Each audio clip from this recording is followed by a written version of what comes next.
Welcome back to Twilight Tale, where history sleeps beneath the veil of time, waiting for curious minds to awaken it. In the heart of the jungle, where moss claims the stones and silence reigns eternal, lie the forgotten cities of the Maya. For centuries, these magnificent civilizations thrived in harmony with the earth, building monuments that touched the sky and creating knowledge that still mystifies us today. But then, they vanished.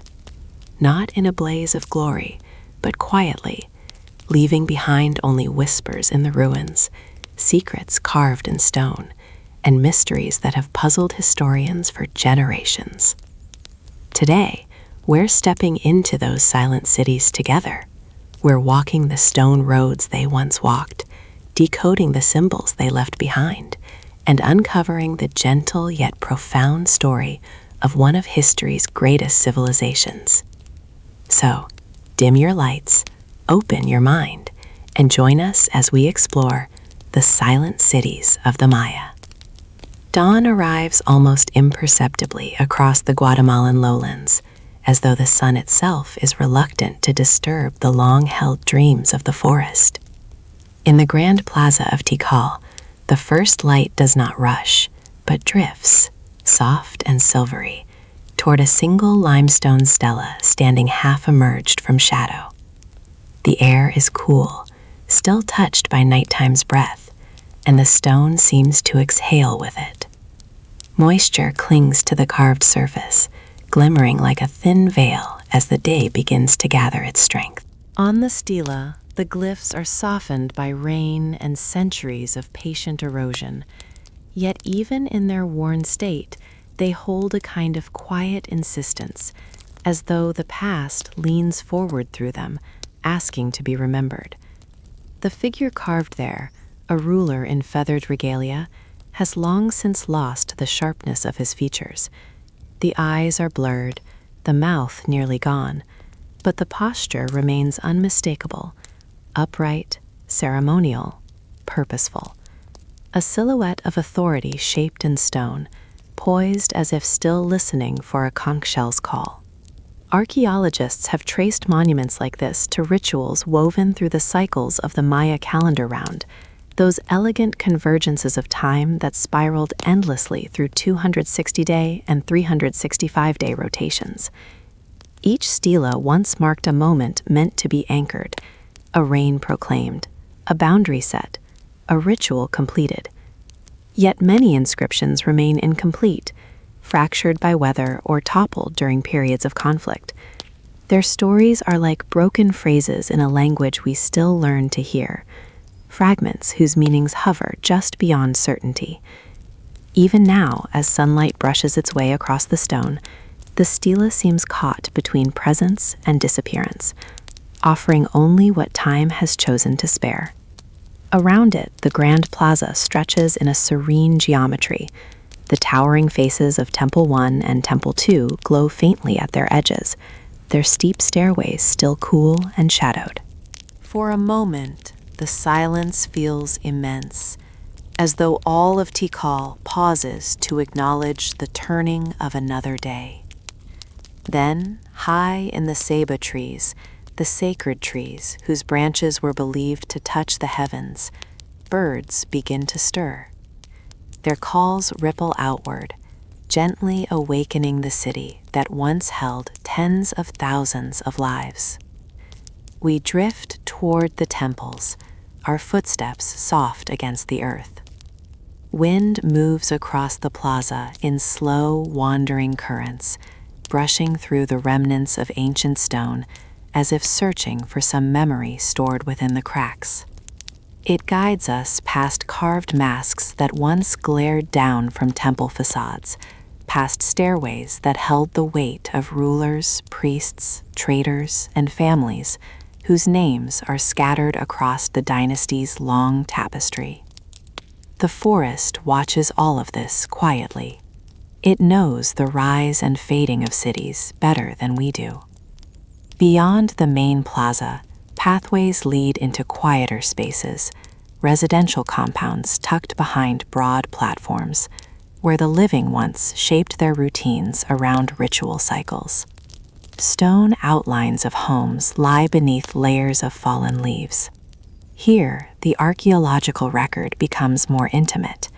A broken bowl painted with deep cinnabar red, a fragment of obsidian blade, traces of hearth ash still faintly embedded in the soil. Objects like these are not grand declarations, but soft remnants of ordinary breath and touch, echoes of people who woke each morning beneath the same sky we gaze at now. In one compound, a small collection of sherds reveals the curve of a water jar, its surface bearing faint geometric patterns. Another holds a scattering of bones from meals shared over countless evenings. Through them, we sense the rhythm of the ancient city, not only in its temples and rulers, but in the quiet persistence of daily life. Children learning to grind maize, artisans shaping jade, families leaving offerings at household altars. Nearby, a reservoir lies still, its shape carved into the earth with careful engineering. During Tikal's height, such reservoirs served as lifelines, gathering rainwater to sustain a dense population through long dry seasons. Even today, the basin mirrors the motion of passing clouds. The Maya built these water systems with a sense not merely of practicality, but of harmony, as though water itself were a companion in the ceremonial life of the city. Soil analyses reveal layers of plastering, repair, refinement, evidence of generations tending the same vital space. As we drift deeper into the heart of Tikal, the monuments guide us towards a truth that is more felt than spoken. This city was a conversation with the sky. Many of its structures, archaeologists have shown, align with celestial events. Certain pyramids frame the rising sun during solstices. Others orient toward the path of Venus, whose cycles held profound meaning in Maya cosmology. An omen, a guide, a marker of time's intricate unfolding. The city becomes, in this light, a map not simply of stone, but of intention.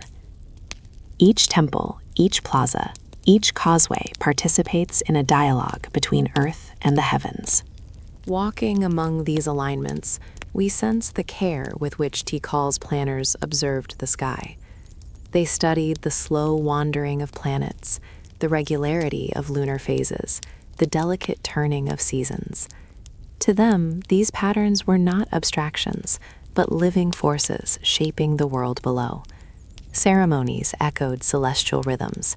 Political life often unfolded in tandem with cycles measured in eclipses and conjunctions. And within this worldview, architecture became a kind of inscription, a monumental version of the same glyphs that wrap around the stelae. Yet gaps remain in the story, wide enough to remind us how much lies beyond our reach. Some stelae are missing entirely, known only through brief mentions in later inscriptions, or by the scars their pedestals left in the plaza floor.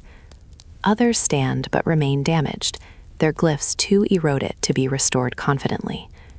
There are rulers whose reigns flicker in historical records like candles nearly burned to their ends, names half recognized, dates uncertain, deeds suggested but not fully preserved. At times, entire decades blur into silence, as though the city itself withdrew behind the canopy for a breath or two. Archaeologists debate the reasons for these gaps: conflicts with rival polities such as Calakmul, shifting alliances, drought, internal restructuring. The truth may be a mixture of all these, or something quieter, events unremarkable to contemporaries, yet significant to us simply because we seek absolutes where memory offers only fragments. In the same way the stelae hold worn impressions of once vivid images, the history of Tikal reveals outlines, without always offering detail. And perhaps that is part of its enduring presence, the sense of something known but not fully deciphered. The forest presses closer as we wander toward Temple I, also known as the Temple of the Great Jaguar. Its steps rise sharply, And from their summit, one can imagine how the horizon once appeared to those who watched it with both scientific precision and reverent wonder. Evening nears, and the light becomes warmer, pooling gently at the base of the pyramid. Shadows gather in long, slanting bands, and the air holds a hush that feels almost ceremonial. In the deepening dusk, the idea of ancient astronomers standing here becomes almost tangible. One can picture them gazing eastward, waiting for the first cold spark of Venus to appear, knowing its rise would signal a turning in the calendar, perhaps the beginning of a ritual sequence or a reaffirmation of royal authority. They would have noted its brilliance, its angle, its timing, inscribing these celestial details into their understanding of the world, folding the sky into the very structure of the city. Even now, as the faintest star trembles into sight, the space feels attentive, receptive. There is no need to imagine voices or ceremonies, only the steady return of a planet that has risen over these stones for thousands of years. The Maya observed it with a devotion that was neither mystical nor detached, but grounded in careful study, in centuries of accumulated knowledge. Their astronomy did not float above daily life, it illuminated it. And yet, for all that archaeology has uncovered, a soft curtain still hangs between us and their deepest intentions. We know the mathematics, the architecture, the inscriptions, the traces of political alliances and wars. But the inner life of Tikal, the exact thoughts of its rulers, the whispered conversations in its households, the precise meanings layered into every orientation and ritual, remains diffused, like sound fading in a vast chamber. As night begins to settle fully, we return to the Grand Plaza. The stela we saw in the dawn now stands as a darkened silhouette. Its features are no clearer than before, yet somehow its presence feels fuller, as though the day has allowed it to breathe through time. Above it, the sky stretches wide and unbroken, its stars gathering like patient witnesses. The forest, too, grows still, the daytime birds replaced by the soft rustle of nocturnal wings. The city that once thrived here, busy, brilliant, filled with voices, now lies beneath layers of earth and vegetation, yet its pulse lingers. It lives in the alignment of stones, in the red shimmer of pottery fragments, in the pathways traced between reservoirs. It lives in the silences between inscriptions, and in the spaces where memory falters. It lives where light meets shadow on weathered stone. Standing here, one feels the weight and gentleness of time together. The certainty of what we know blends with the humility of what we cannot. Tikal keeps its deepest voice beneath the roots of the forest, and perhaps that is fitting. Not all histories ask to be fully uncovered. Some prefer to speak quietly, allowing their stories to drift toward us only when we listen without urgency. In the hush of evening, as Venus glows faintly above Temple Eye, the stones seem to settle into themselves. The air cools. The plaza empties into shadow. And we sense, with a softness that does not need to be named, that the past returns only in fragments. Glimmers on worn limestone, echoes in the rustling canopy, reflections shimmering on still water. Perhaps some answers lie only in silence. Perhaps the city reveals itself only to those who lean gently toward its quiet places. And perhaps it is enough simply to stand here, breathing in the night, knowing that history allows us to dream only what it chooses to remember. The jungle of Campeche does not awaken quickly. It stirs in delicate layers, like a great green curtain lifting itself inch by inch from the quiet dreams of night. Mist settles low in the understory, drifting between tree trunks polished by humidity, and somewhere far above, carrots stir with muted calls. It is in this softened first light that the pyramids of Kalamul begin to take shape, vast silhouettes rising from the rainforest, their forms softened by centuries of foliage, like mountains half remembered from an old story. From a distance, the pyramids appear almost indistinguishable from the surrounding hills. Vines wrap tightly around their stones, roots rest against them like sleeping serpents. Yet as we draw closer, the geometry reveals itself. Angles and terraces cut by human intention, rising in quiet defiance of time's gentle insistence.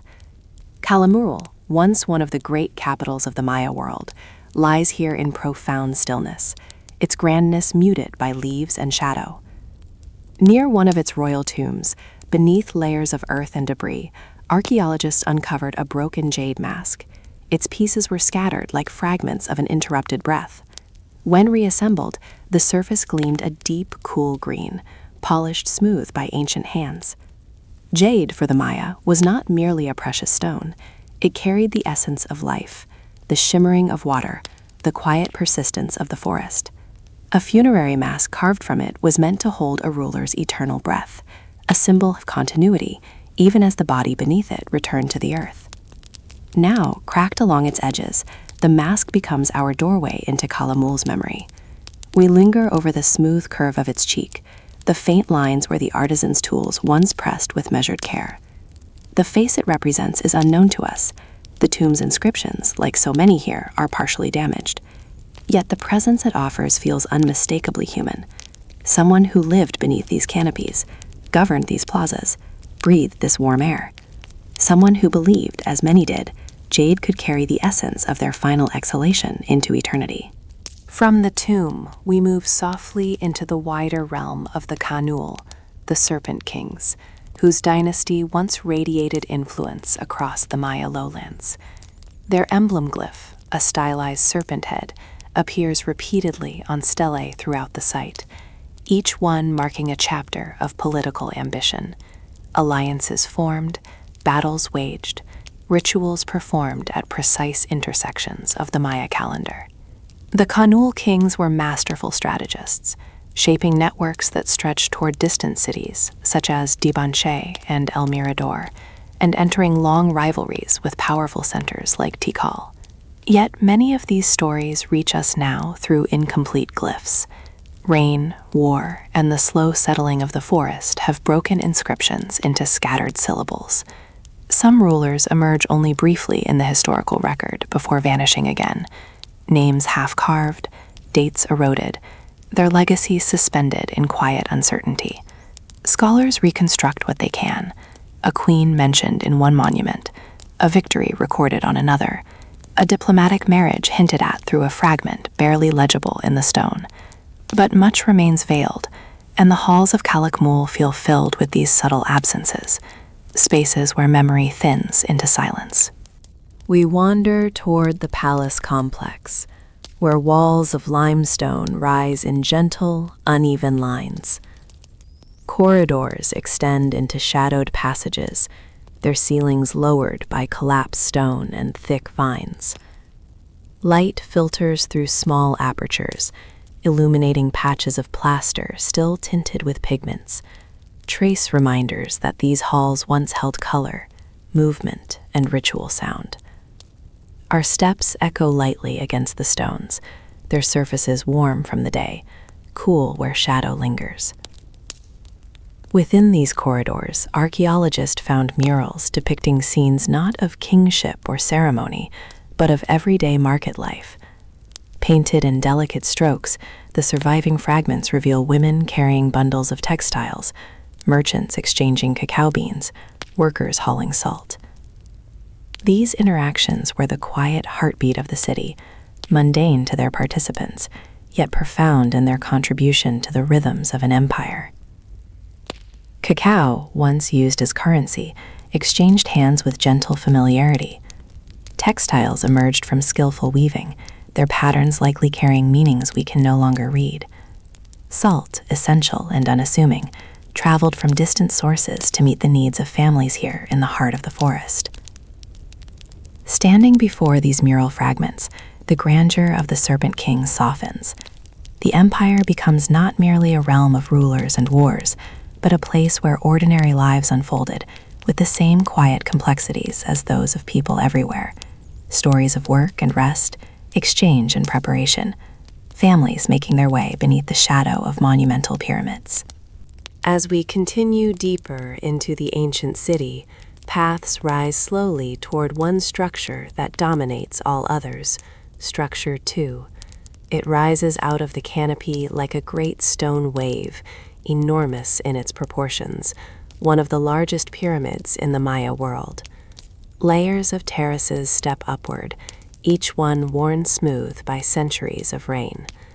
Trees rooted in cracks rustle quietly as they sway in the breeze, their branches brushing the stone as though in a gesture of remembrance. Climbing Structure 2 is less like ascending a building and more like entering a slow meditation. Each step requires attention. Each terrace widens the horizon by a breath. From the lower levels, we glimpse the edges of distant plazas. From the middle tiers, the forest spreads out like an undulating green sea. And from the summit, the world feels strangely suspended between sky and earth, as if the pyramid itself were holding its breath. Long ago, priests and astronomers climbed these same steps. They carried with them the responsibility of measuring time, tracking the movement of stars, the slow turning of Venus, the cycles of the moon. Their knowledge was precise, built across generations of careful observation. Many Maya structures were aligned to solar events such as solstices and equinoxes, and Calakmul's monumental architecture participates in that same dialogue between stone and sky. Up here, on the summit, it becomes easy to imagine those ancient observers. Their garments might have rustled softly in the evening breeze as they waited for the first star to pierce the deepening twilight. They might have held bark paper codices beside them, the pages filled with calculations and predictions. They might have spoken in low tones, discussing the timing of upcoming rituals, the meaning of celestial motions, the harmony between their city and the vast rhythms above. No one can say exactly what they thought as they looked across the forest, but the alignment of structures suggests a life profoundly attuned to the sky's unfolding. Time for them was not merely chronological, it was relational, interwoven with cosmic cycles. And in this quiet awareness, Calakmul thrived for centuries, its dynasty weaving itself into the fabric of Maya history. As twilight deepens, the forest begins to reclaim its voice. Monkey calls echo faintly in the distance, their tones softened by the gathering mist. The canopy below moves gently, as though breathing in tandem with the evening air. The great city that once commanded alliances and rivalries, that sent kings to distant courts and received tribute from afar, now lies in emerald stillness. Only the tops of its tallest pyramids breach the endless green, like islands floating on a silent tide. The Serpent Kingdom's power waned long before these stones succumbed to vines. Shifts in climate, conflicts with rival powers, and the gradual redirection of trade routes all played their part. By the time the rainforest began its slow reclamation, the dynasty that once bore the emblem of the serpent had already quieted into history. Their glyphs, many shattered, many incomplete, hold only the outlines of what they accomplished, the faintest echoes of their ambitions. Standing upon Structure 2, we feel that mixture of presence and absence. The stones beneath us are firm, shaped by hands long gone. The wind circles gently around the summit, carrying scents of wet leaves and distant flowers. And though the city is empty, something lingers here, a resonance, a breath, a memory of lives lived intimately with the forest and the stars. Mist gathers more thickly now, softening the edges of the canopy until the world below becomes a gentle blur. The last traces of sunlight fade behind distant hills. Fireflies begin to blink in small, wandering patterns along the terraces. Night claims the pyramid with patient confidence, settling into the cracks between stones, enveloping the air with a cool stillness. Up here, the past feels neither gone nor fully accessible. It hovers, like a quiet presence, asking nothing, offering only fragments. Perhaps that is how Kalakamul wishes to be remembered, not in the full clarity of reconstructed chronology, but in the softened outlines of a dream we keep returning to. The jade mask lies safe in a museum now, its broken pieces reassembled, its surface shining once more under controlled light. But here, atop the pyramid, one senses the breath it was meant to hold, the final exhale of a ruler whose name may be only partially known, whose story lies half-carved in fractured glyphs. The past rests gently around us, like a long-forgotten melody drifting back in muted tones. The jungle continues its slow, ancient whisper. Leaves tremble.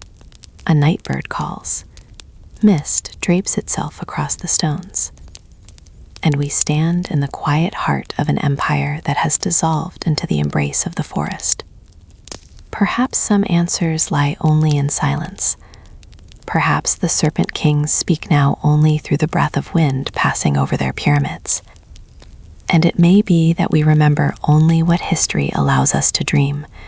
Shattered glyphs, soft murals, a broken jade mask reflecting the faint glow of twilight. The past returns only to those who listen gently. Under the jade sky of Chiapas, before the city of Palenque reveals its terraces and gentle arches, there is only a single bead lying quietly in the dimness, a sphere of jade, luminous even after 13 centuries of sleep. It rests in a gloved palm now, but once it lay near the face of a ruler whose breath shaped an era. The bead refracts a soft green light, and through that calm shimmer, it becomes not merely an artifact, but a doorway, an invitation into a world where stone, water, and time moved in slow, harmonious rhythm. Palenque rises around us almost imperceptibly. The city does not tower or impose. It unfolds, as though exhaled from the rainforest itself. Its walls seem to lean into the contours of the hills, its temples arranged with a grace that feels more whispered than declared. Watercourses thread through the city like veins, carved channels guiding rainfall into pools that reflect passing clouds. Even now, long after the last kings departed, the sound of water remains the soft heartbeat of this place. We walk first through the palace. Moss glows faintly along its edges, and the air inside its corridors is cool, touched by the shade of ancient plaster. Bas-reliefs cling to the walls, their carved figures softened by rain and time. Yet hints of red pigment linger in their grooves, as though color itself refuses to abandon them entirely. If we pause and listen, the hush of the space seems to carry faint echoes of people moving through it. Scribes bearing bark paper codices, attendants carrying offerings, rulers walking with measured dignity beneath the open sky. The palace invites wandering, its chambers open into courtyards, its archways into sudden pockets of light. It feels less like a single structure and more like a gentle conversation between architecture and landscape. Even the tower that rises from its center, slender and somewhat enigmatic, seems built not for dominance but observation, perhaps a place where the watchers of the court once studied the play of light or the turning of shadows across the hills. From here, our steps drift naturally toward the Temple of the Inscriptions. Its wide stairway ascends in steady rhythm, each step worn smooth by centuries of rain. When the sunlight falls just right, the stone takes on a golden warmth that hints at the city's former radiance. Carved into its walls is a long and intricate history, glyphs recounting births, rituals, successions, and celestial alignments. The Maya scribes of Palenque rendered their stories with poetic precision, their hands shaping every curve of every symbol with careful intention. For more than a millennium, the temple guarded a secret beneath its base. Only in the 1950s did archaeologists uncover a hidden slab within the floor, triangular, immense, a doorway disguised as a seal. When lifted, it revealed a passage descending into darkness. The stairway beneath was steep and narrow, its walls slick with humidity. Those who entered described the air as heavy, as though the tomb itself had been holding its breath for centuries. We imagine following that descent. The sounds of the world recede, bird song, leaves rustling, distant water, and the stone encloses us in a hush deeper than silence. The final chamber waits at the bottom, its space defined by soft shadows and the presence of something ancient, dignified, and still. At its center rests the sarcophagus of Kinich Janab Pakal. Pakal ruled Palenque for nearly 70 years, guiding the city through a period of flourishing artistry and architectural innovation. His influence permeates Palenque's stones, its inscriptions, its carefully aligned structures. And here he lies, in the calm darkness beneath the temple built to honor both his reign and the passage of time. Beside him, or near him, lay objects crafted with devotion, a mosaic mask of jade pieces shaped like droplets of water and fragments of sky, shell ornaments whose faint pearlescent shimmer still clings to their surfaces, beads, rings, and adornments once arranged upon the body of a king. The mask especially draws the eye. Its tessellated greens form a serene face, an idealized calm meant to accompany the ruler into the eternal realms of Maya cosmology. Each piece of jade was fitted with meticulous care, no gap too wide, no angle too abrupt. The artisans who created it worked not for spectacle, but for continuity, the belief that breath did not end, but transformed. The lid of Pakal's sarcophagus is a world in itself. A great carved limestone slab depicts the ruler poised in a moment that scholars have interpreted in many ways. Some see him descending into the other world, guided by the trunk of a sacred world tree, a journey every Maya king undertook in death. Others read in the imagery a statement of dynastic legitimacy, connecting Pakal to mythic ancestors. Still others identify layers of cosmological meaning, interwoven with references to celestial bodies and sacred directions. None of these interpretations cancel the others. Instead, they rise and fall like overlapping waves, each revealing a possible truth, none claiming to be the only one. And in the ambiguity, the carving's quiet beauty becomes even more profound. The past does not resist us. It merely invites contemplation rather than certainty. We step back again, allowing the chamber's hush to settle. Above, the temple grounds continue as they have for centuries, stones warmed by the sun, shadows stretching slowly across terraces. When we ascend those steps once more and step back into daylight, the world feels different. The air is softer, the colors deeper, the sound of water more resonant. The city breathes around us. In the gentle clearing near the palace, channels carved long ago guide rainwater toward the streams that flow behind the temples. Palenque's engineers understood both stone and water intimately. They shaped the land so that rain would not erode their city, but nourish it. To walk here is to sense a harmony between human design and natural rhythm, the kind of harmony Pakal's brain sought to embody. We wander the terraces as clouds gather above the hills. A cool breeze moves through the trees, carrying the scent of leaves washed clean by approaching rain. The landscape grows dimmer, softer, as though preparing to dissolve into mist. Palenque becomes a place of muted greens and silvered stone, its edges blurring into the humid air. The first raindrops fall lightly, one tapping the stone at our feet, another striking the carved edge of a stairway. Soon the gentle patter becomes a nearly musical cadence, flowing along the ancient canals in thin silver streams. Water pools in the plazas, gathers in small basins, glides down terraces carved with deliberate grace. Rain has always been part of Palenque's story. It fed the city, shaped its architecture, and now softens its ruins into something quietly alive. In this moment, the city seems to breathe with the forest. Moss deepens in color, leaves tremble, the stones glisten as though newly awakened. Somewhere beneath the temple, Pakal's chamber lies undisturbed once more. The jade mask rests in stillness. The shells keep their quiet shimmer. The great limestone lid remains in place, its carved imagery suspended between myth and memory. For all the glyphs and inscriptions that describe his life with uncommon detail, there remains so much we cannot know. Beliefs that shaped him, visions of time he carried, the precise meanings he saw in the symbols carved above him. The past offers us its fragments, but never the full tapestry. It asks us to walk gently, to accept what is given and release what is hidden. And here, in the rain-soaked quiet of Palenque, that feels enough. Water continues to fall softly. The hills fade into mist. The city becomes a whisper among trees and stone.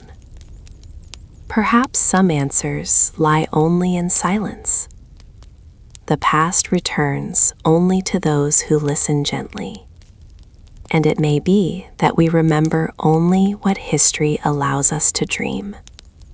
Jade glimmering in darkness, water tracing ancient paths, and a king resting beneath the earth, wrapped in the quiet breath of time.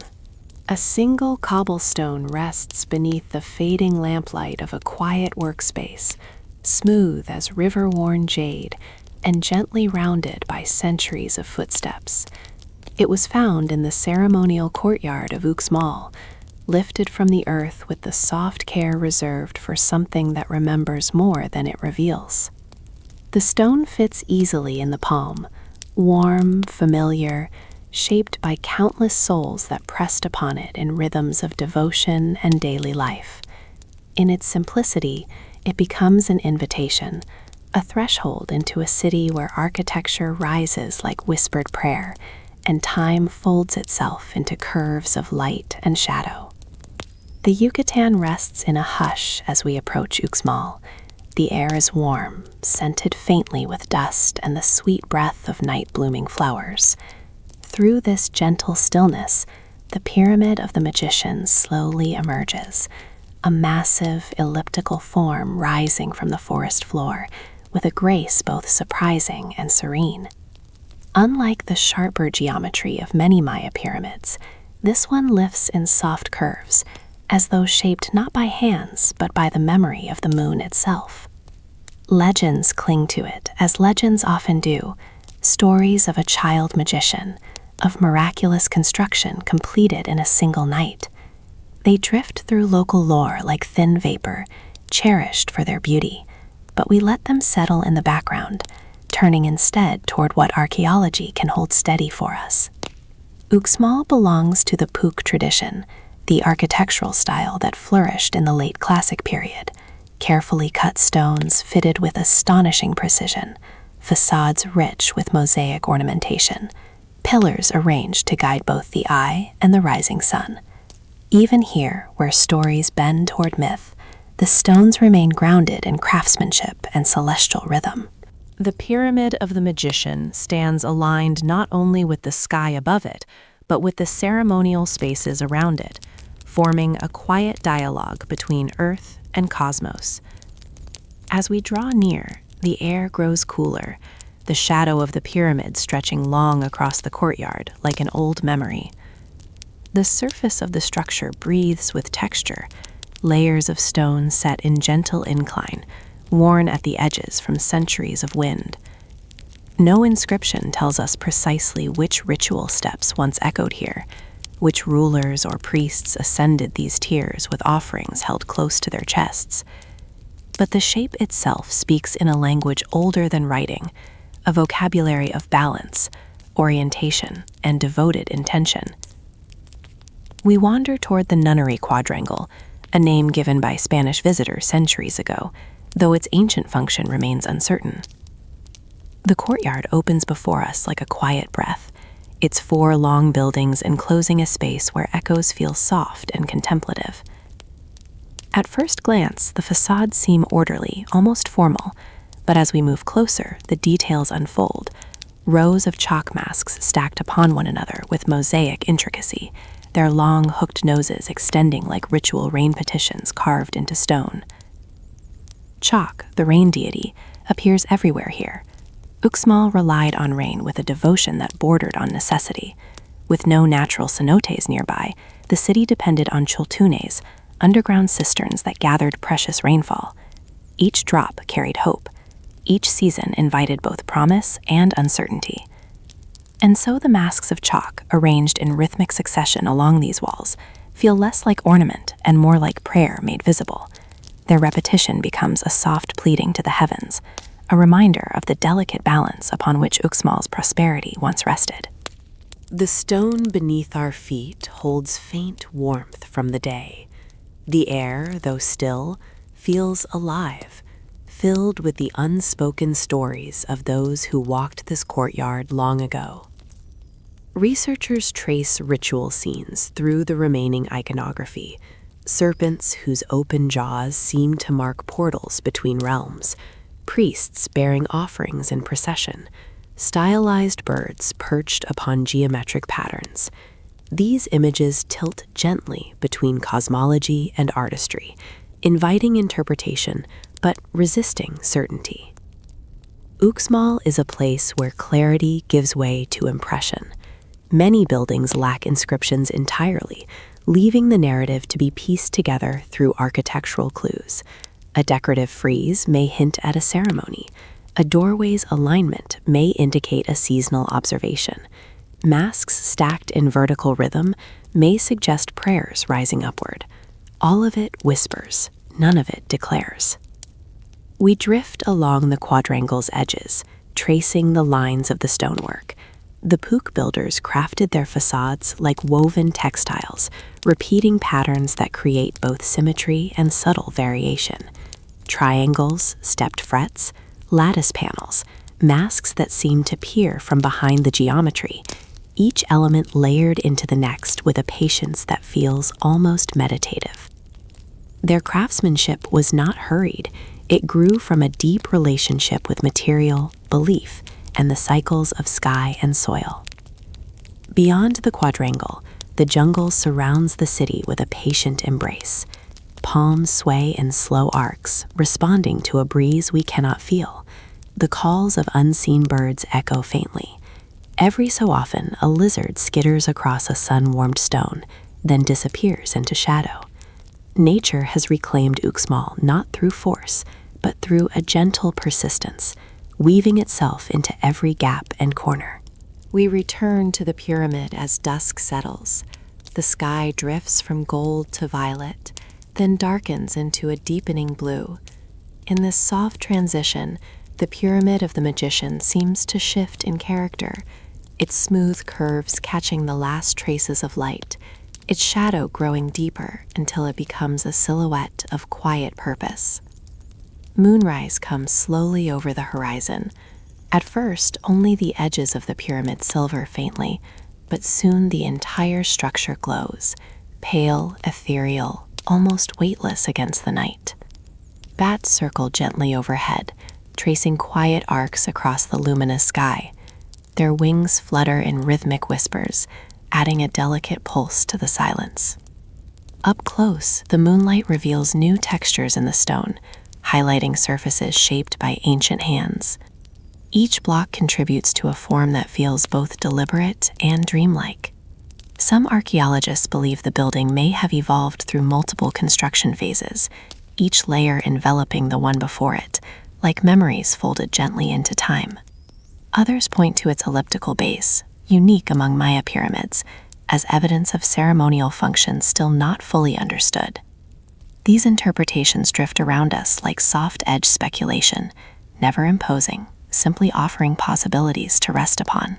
We find a place to sit at the edge of the courtyard, where weeds brush lightly against the stones, and the night air carries the faint scent of earth. The pyramid stands before us like a quiet sentinel, its broad steps drawing the gaze upward into darkness. Beyond its form, stars emerge, one by one, until the sky becomes a mosaic of distant fires. Ukmal transforms under this moonlit stillness.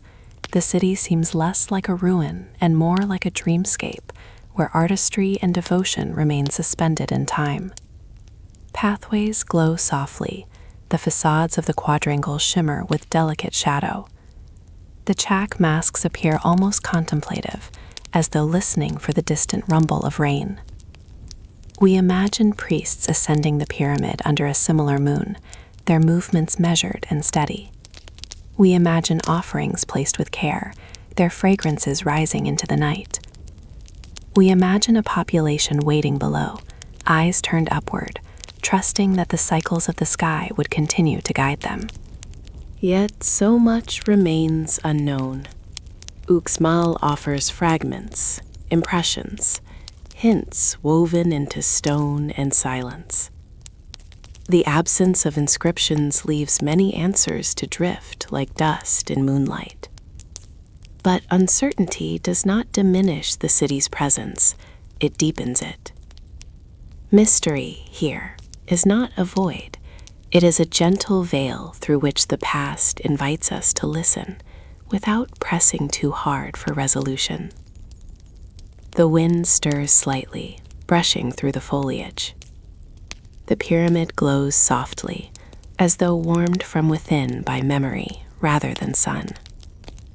The jungle quiets, settling into the deep hush of night. And Uxmal, ancient, intricate, dreaming, rests in contemplative stillness beneath the serene glow of the moon. Perhaps some answers lie only in silence. The past returns only to those who listen gently. And it may be that we remember only what history allows us to dream, curved stone warmed by long-lost hands, masks carved like prayers, and moonlight settling softly upon the steps of a pyramid that keeps its secrets with quiet grace. A small gold disc rests beneath a pale beam of lamplight, its surface warm and softly glowing, as though it remembers the sun that once touched it. The edges are smooth, the center engraved with spirals and lines that echo the cycles of Maya cosmology, patterns of motion, balance, and breath. This disc was lifted from the sacred cenote of Chichen Itza, drawn carefully through green shadowed water after centuries beneath its depths. Once lowered as an offering, it now becomes our invitation, a quiet doorway into a city shaped by stone, sky, and the deep, whispering presence of water. Chichen Itza stretches before us as morning begins to unspool across the Yucatan plain. Light gathers slowly on the broad avenues, illuminating buildings that rise with the steady assurance of ancient geometry. The air is cool at first, tinged with the scent of dew resting upon limestone. A hush lingers, as though the city has not yet decided whether to return to the living world or remain wrapped in its gentle slumber. We walk toward the temple of Kukulkan, the great stepped pyramid known also as Al Castillo. Its edges sharpen against the brightening sky, shadows nesting in the terraces. The structure does not dominate the landscape by height alone, it commands attention through harmony. Each face aligns with cardinal directions, each step participates in a dialogue between light and motion. The builders calibrated stone to sky with a precision that feels almost meditative. As the sun climbs, we picture the equinoxes, those rare moments when the angle of light creates a serpent of shadow along the northern staircase. The phenomenon has been studied, measured, and confirmed, yet it still feels delicate, like a secret the pyramid shares only when conditions are exactly right. The silhouette slithers downward in broken segments, meeting the carved serpent head at the base. Some say this reflects Kukulkan, the feathered serpent deity, returning to Earth. Others suggest it symbolized ritual cycles tied to agriculture and timekeeping. The interpretations weave gently around one another, neither exhausting the meaning nor displacing the quiet wonder the sight must have inspired. We continue along the avenue to El Caracol, the observatory whose rounded form rises like a calm stone moon above its platform. Its windows, placed with purposeful care, frame celestial events, Venus at particular points in its cycle, the solstices and equinoxes, the slow procession of stars. The Maya astronomer priests who once stood within its chambers would have watched the night sky not in haste, but with unwavering patience. Night after night, they recorded subtle shifts, letting generations of observation shape the city's architecture and ceremonial life. Inside, the observatory feels cool, the light entering in soft ribbons. Dust drifts in the air like faint memories. We imagine figures sitting quietly on stone benches, gazing upward, listening to the rhythm of the heavens. No inscriptions explain precisely how these observations were used, whether for calendrical regulation, ritual timing, or political symbolism. Archaeologists propose theories, compare alignments, point to stelae from other cities. But here in Chichen Itza, much remains unspoken. The building rests in a kind of thoughtful silence, its windows still open to the stars. Across from it lies the grand ball court, vast and solemn, stretching nearly as long as a modern field. Its stone walls rise high above us, polished in places by centuries of sun. The court carries an echo even now, a faint sense of motion lingering in the stillness. When the Maya played here, the thud of the rubber ball against the stone ring must have resonated like a heartbeat across the city. The game held symbolic weight, ritualistic, possibly political, always steeped in significance. Its meaning is debated. Some see it as a metaphor for celestial cycles, others as an enactment of mythological narratives, still others as a forum for demonstrating prestige and prowess. The court offers no clear answers, but it holds atmosphere, vast, contemplative, open to interpretations that shift like shadows in afternoon light. Yet, for all its monumental splendor, Chichen Itza's story returns again and again to water. Not the water that falls from the sky, though rain was always precious, but the water that lies hidden beneath the limestone earth. The sacred cenote, our point of entry, draws us back as gently as the pull of a quiet tide. The path curves through trees and brush, then opens suddenly to reveal the immense sinkhole. Its walls fall steeply into green depths, the water below reflecting sky and vegetation in a trembling mirror. The cenote does not shimmer brightly. Instead, it glows with the muted calm of ancient places that have held countless secrets and never felt the urge to reveal them fully. Divers who explored these waters found not only gold discs, but an array of offerings: jade beads, obsidian blades, copper bells, woven textiles preserved by the cenote's unusual chemistry, and the bones of those whose lives ended within its depths. These findings point toward rituals related to rain and fertility, perhaps directed toward Chak, the rain deity, or other divine forces associated with water and renewal. Some scholars suggest that pilgrims traveled from distant regions to make offerings. Others argue that the rituals were directed by elite courts, imbued with political symbolism. The truth may span both possibilities, or lie in a space we have not yet imagined. Standing at the rim, the air feels different, cooler, touched by moisture rising from below. The water surface moves slightly, disturbed by the faintest breeze. At times, it becomes so still that it resembles polished stone. At others, it ripples gently, carrying the sound of small fish brushing against fallen leaves.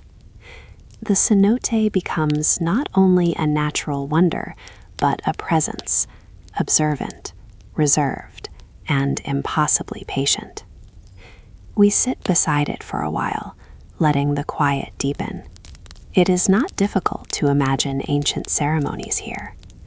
Torches flickering in the night, the faint scent of copal incense drifting over the water, voices chanting in rhythms lost to time, offerings lowered, released, or cast into the depths, with gestures meant to bridge the distance between human desire and divine attention. All of this remains within the cenote's memory, though it speaks of none of it directly. Darkness gathers gradually, softening the outlines of the surrounding trees. Fireflies dot the air like drifting embers.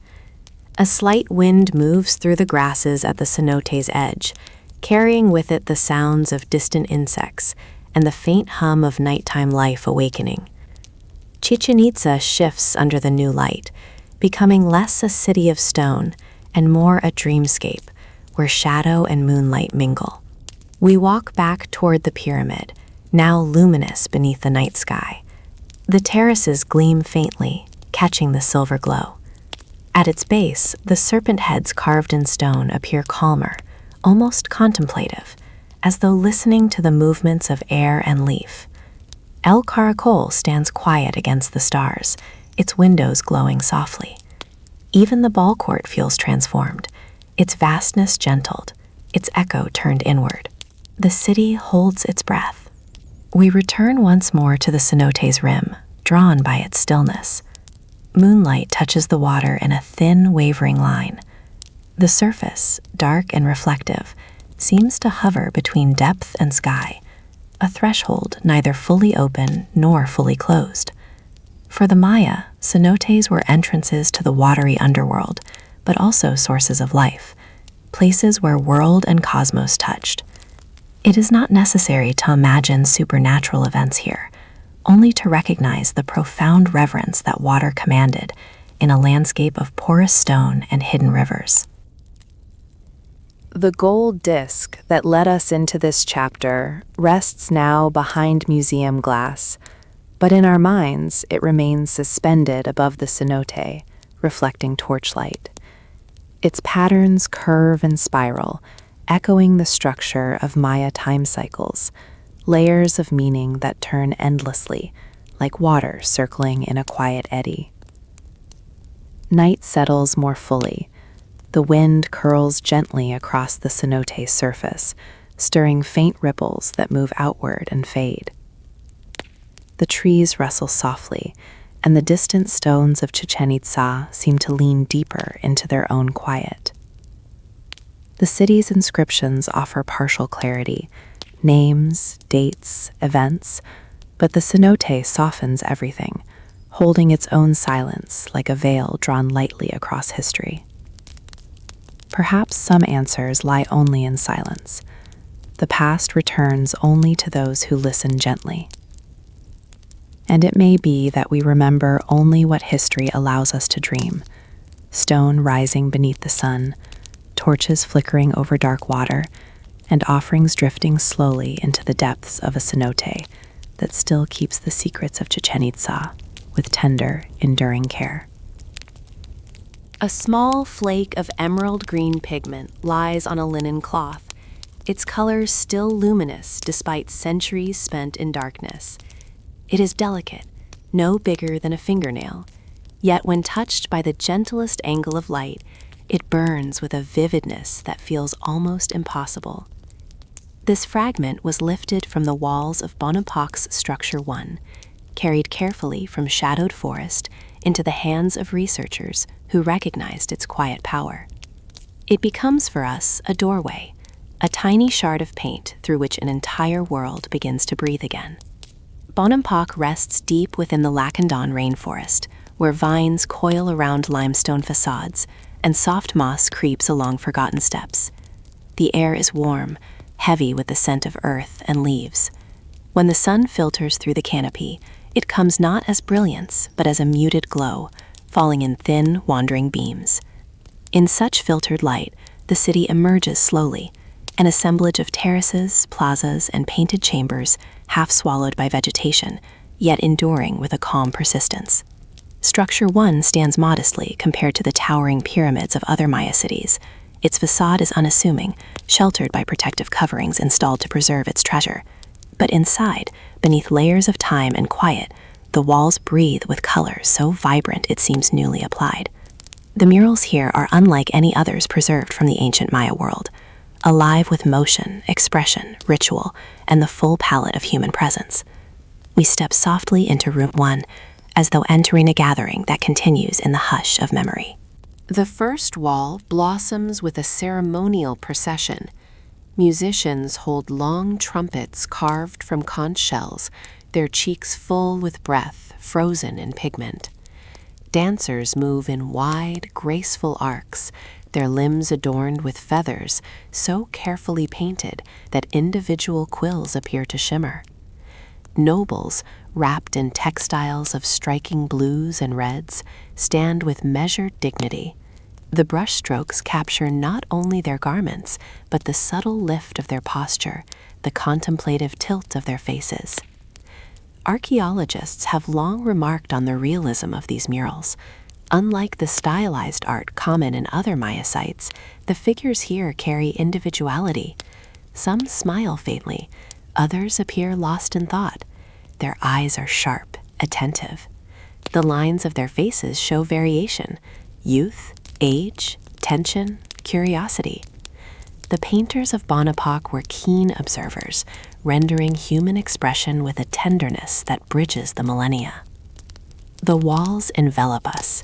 Musicians turn in rhythmic sequence, dancers lean into the flow of movement, nobles watch with solemn appreciation.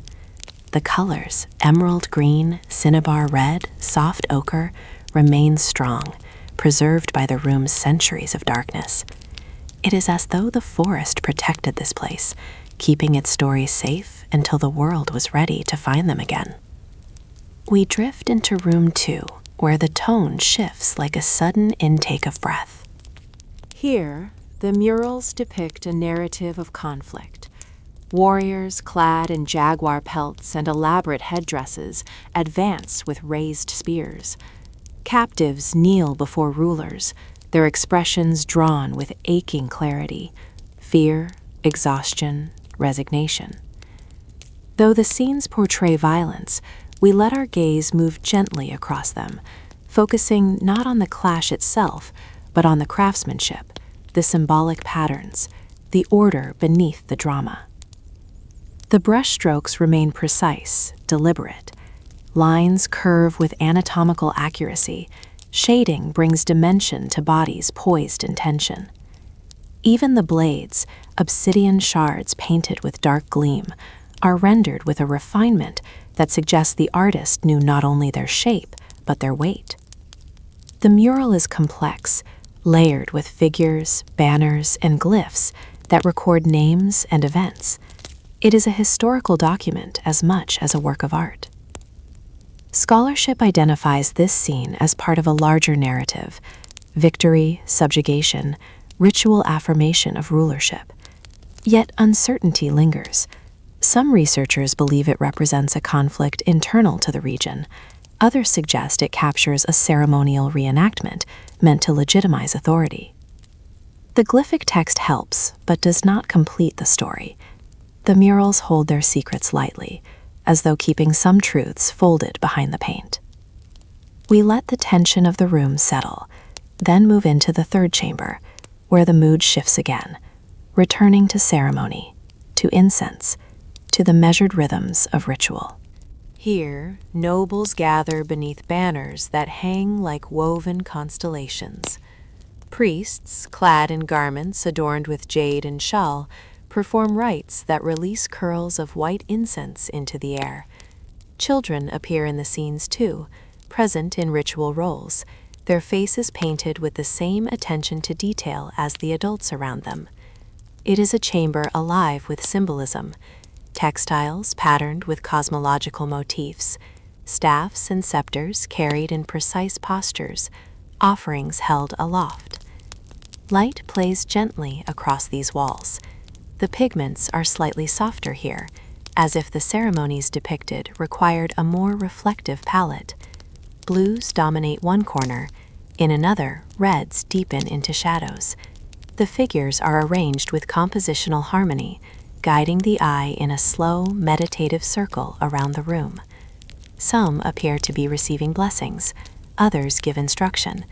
A few stand quietly at the margins, witnessing. The accompanying glyphs name individuals, record titles, and hint at the political motivations behind these images. Most scholars agree the murals were commissioned by Bonampak's rulers during the reign of Yahao Chan Muon, likely to commemorate events of personal and dynastic importance. Yet the exact reasoning behind their creation, why these scenes, at this moment, with such extraordinary detail, remains open to interpretation. Bonampak, though connected politically to the larger kingdom of Yaxchilan, seems to have used its mural program to assert its own identity, its own vibrancy. But the subtleties of that message, encoded in color and form, rest gently beyond the reach of absolute certainty. We stand for a long while in the chamber's quiet. The paintings, though vivid, do not shout. They offer themselves slowly, inviting contemplation rather than explanation. Every face seems to hold breath. Every gesture carries both meaning and mystery. Time has softened the edges of the paint in places, but the images endure, as though determined to remain more alive than forgotten. Stepping outside, the forest greets us with a sudden expanse of green. Leaves glimmer in the late afternoon light. A howler monkey calls from somewhere unseen, its voice rolling low through the canopy like a distant drum. The humidity breaks slightly as a breeze moves through the tall trees, carrying with it the scent of rain that may come before nightfall. Bonampak stands in this stillness, its painted rooms sheltered by the forest's embrace. From the outside, Structure 1 looks unassuming, just another stone building weathered by sun and seasons. Yet within, the colors hum with an energy that transcends time. They are reminders of ceremony, of artistry, of the human inclination to record both celebration and sorrow with the same attentive hand. The murals endure, but the people they depict have long since left the world of voices and breath. Their names are inscribed, their faces preserved, their actions painted with meticulous care, but their thoughts, their emotions, their exact reasons for commissioning this vibrant cycle of images remain suspended in a silence only time can cultivate. As the light dims, shadows stretch across the clearing. The forest begins to transition into evening rhythms. Cicadas start their chorus. Leaves rustle softly. The air cools with a sigh that seems to belong equally to nature and to the ruins. The small flake of emerald pigment comes to mind again, fragile, beautiful, impossibly enduring. If it could speak, perhaps it would tell us of the hand that applied it, the day the mural first glowed in torchlight, the moment the artist stepped back and finally breathed. But it remains quiet. Perhaps some answers lie only in silence. The past returns only to those who listen gently. And it may be that we remember only what history allows us to dream. Painted dancers suspended in mid-step, incense curling in ceremonial air, and the colors of Bonampak glowing softly in the shadowed forest, where time itself moves with patient, contemplative grace. A small block of carved stone lies on a wooden table, its surface dappled with the last light of evening. Even now, after centuries of rain, wind, and wandering roots, the glyphs etched into it remain astonishingly crisp. Their curves and angles hold a quiet precision, as though the hands that shaped them pressed meaning into stone with unwavering calm. This fragment once belonged to the great hieroglyphic stairway of Copan, where hundreds of such blocks formed the longest known Maya inscription. Here, separated from its companions, the fragment feels like a single syllable lifted gently from an ancient breath.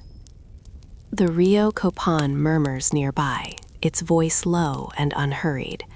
It winds through the valley with the same patience that shaped the city rising from its banks. Copan, once the vibrant center of a powerful dynasty, now rests in tranquil ruin, softened by time and woven into the quiet rhythms of western Honduras. The air carries a faint sweetness, damp leaves, sun-warmed stone, the subtle scent of grass bending in the breeze. As we approach the hieroglyphic stairway, the land seems to exhale. The structure reveals itself gradually, a broad staircase ascending toward a temple platform, each riser carved with rows of glyphs. Some remain intact, others have been rearranged through painstaking reconstruction. Archaeologists, working like patient readers, have pieced together sections after collapses and shifts, yet not every block could be returned to its original place. The text, vast and ambitious, survives as a partially completed tapestry. Its missing fragments do not lessen its power. They lend it a quality of gentle mystery, the kind found only in histories that time has chosen to whisper rather than declare. We step toward the base, where the staircase widens like an open page. Each step is a sentence, each glyph a breath. From here, we begin to rise into a narrative that spans not only the life of a city, but the cosmic order the Maya believed shaped existence itself. The first rows recount the dynasty of Copan's rulers, beginning with Kinich Yaks Kuk Mo, the founder whose arrival in the early 5th century reshaped the valley's destiny. Through the glyphs, we glimpse his successors, Smoke Imix, who expanded ceremonial architecture, Smoke Monkey, and then the renowned 18 Rabbit, or Uak Saklayun Ubak Kawil, whose artistic patronage elevated Copan to a pinnacle of beauty and precision. Their names and deeds cascade upward, carved by scribes who believed that time gained stability through careful inscription. Many glyphs remain legible. Others have weathered into softened forms, their edges dissolved into gentle curves by centuries of tropical rain. Some are missing altogether, leaving small absences that invite interpretation. The overall story remains, though, fragmented but luminous, like constellations glimpsed through drifting cloud. The stairway rises at a gentle incline, and we move upward slowly, letting the narrative unfold at its own pace. Portions of the text recount ritual events tied to calendrical cycles, aligning kinly actions with cosmic seasons. Other segments mark war, alliance, succession. Yet woven through all of it is an undertone of reverence, a belief that history was not merely a sequence of events, but a thread woven through the fabric of creation. At the summit, the temple platform waits in sun-washed stillness. The breeze here feels slightly cooler, touched by the river below. Looking down the staircase, we see how the glyphs flow toward us like a stone river, each block a testimony to artisans who carved the past into durable form. Their craftsmanship feels almost intimate.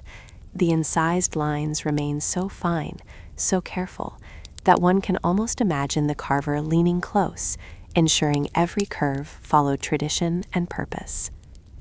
Yet for all this clarity, gaps remain, and in those gaps the story breathes. From the staircase, we wander into the Acropolis, the heart of Copan's ceremonial core.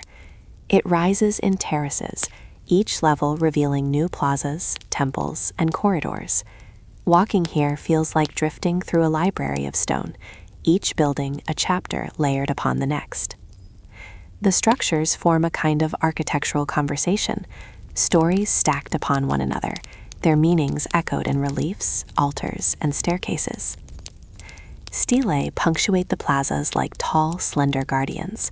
They stand in elegant rows, carved on all sides with images of rulers dressed in flowing regalia, elaborate headdresses of feathers and jade, scepters shaped like serpents or cosmic symbols, garments that ripple in stylized folds. Unlike the rigid profiles common in other cities, Copan sculptors favored deep relief and rounded forms. The figures seem almost to step from the stone, their faces calm and introspective, their posture composed with ceremonial grace. These portraits convey not only authority, but contemplation. The rulers of Copan appear absorbed in the weight of time, aware that their reigns were part of cycles larger than their lifetimes. The artistry feels intimate, an invitation into moments where power intertwined with ritual, where human identity was expressed through sacred lineage. We pause before Stella H, carved under the patronage of 18 Rabbit, one of Copan's most celebrated leaders. His image seems both regal and serene, surrounded by swirling motifs symbolizing creation and divine presence. The glyphs along the stela trace calendrical events and ceremonial duties, but even here, the stone softens at its edges, reminding us that time is both preserver and eraser.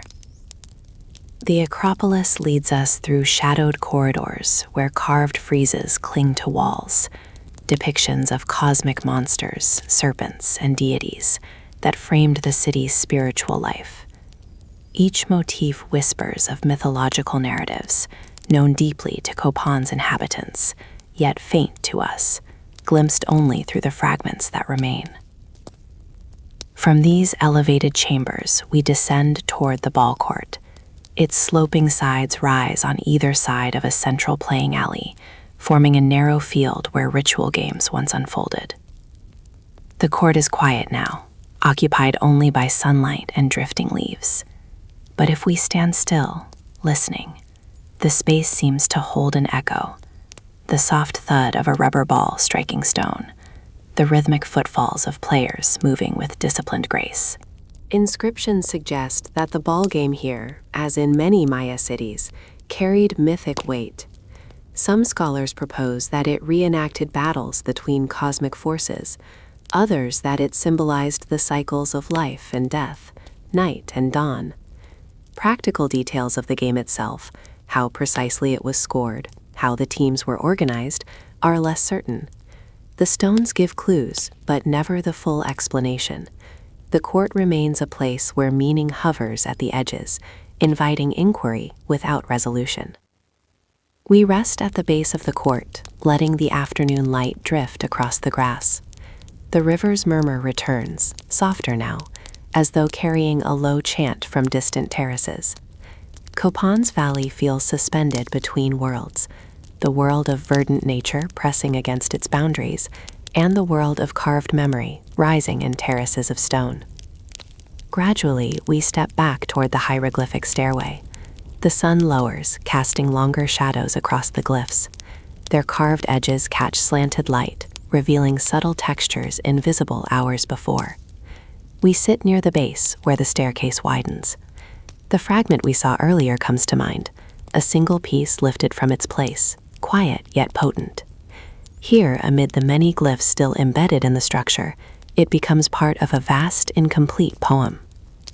Archaeologists continue to study the stairway, comparing displaced blocks with those still in situ, attempting to rethread the narrative that once flowed seamlessly upward.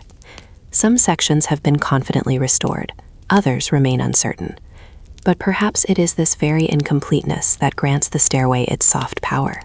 It invites us to read history not as a closed book, but as a story still unfolding through discovery and reflection. The Rio Copan moves gently against its banks, as it has for thousands of years. Its currents have witnessed the city's rise, its golden centuries, its gradual decline. The water glimmers with the last gold of daylight before easing into dusk. In the fading light, the stairs appear almost to dissolve into shadow, leaving the glyphs glowing faintly like embers in cooling ash. Copan endures not as a perfect narrative, but as a constellation of fragments. Glyphs, stelae, altars, foundations, each holding a portion of a larger truth. The hieroglyphic stairway speaks, even now, in tones of stone and silence. Its poetry is incomplete, yet profoundly alive. The evening breeze settles in the valley, carrying with it the scent of river water and the distant rustle of leaves. The carvings fade gently into dusk, and the city softens once more into the embrace of the forest. Perhaps some answers lie only in silence. The past returns only to those who listen gently. And it may be that we remember only what history allows us to dream. Steps inscribed with memory, rulers carved with contemplative grace, and a river that carries the quiet stories of Copan into the endless flow of time.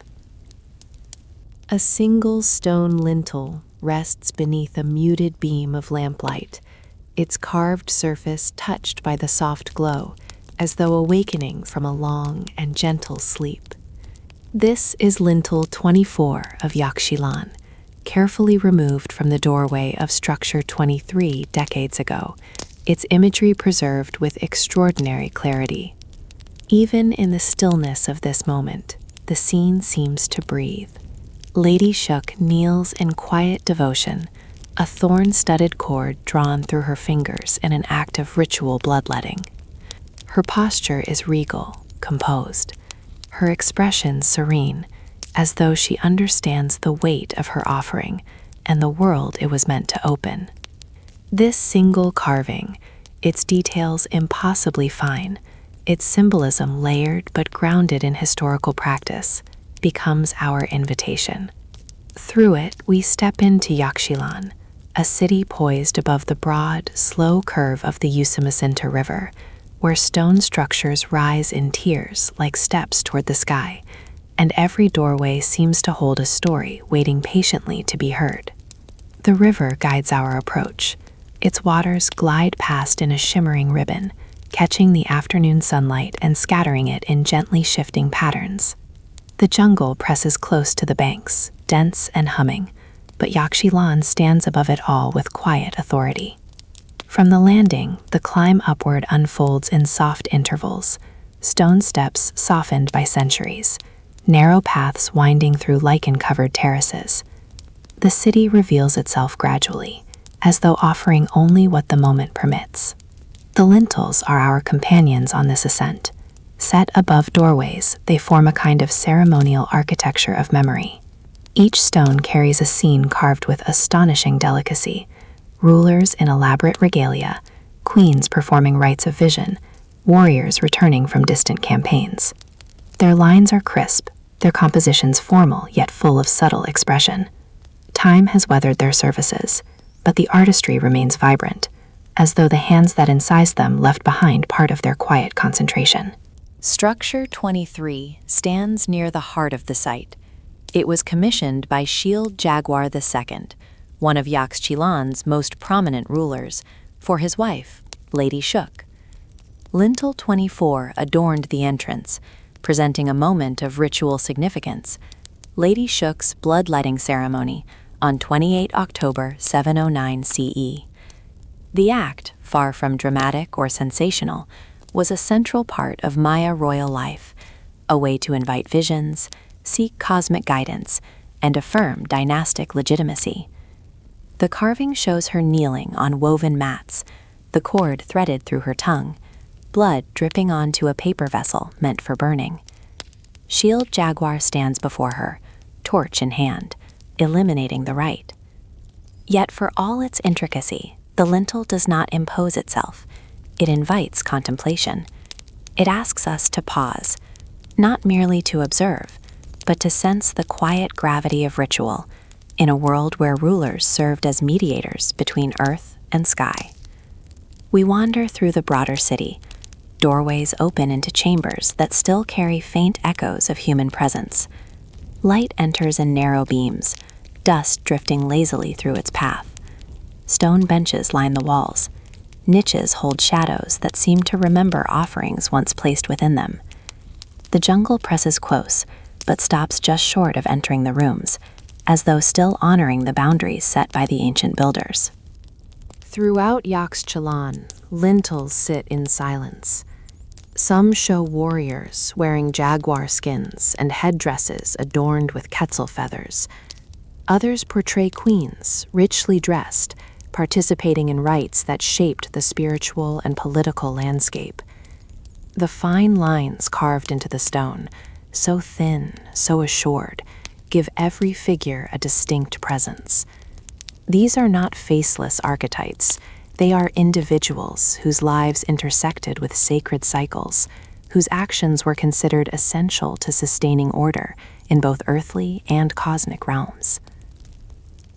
Many scenes depict what scholars call the vision serpent, a great spectral being through which ancestors or deities were believed to appear during intense ritual trance.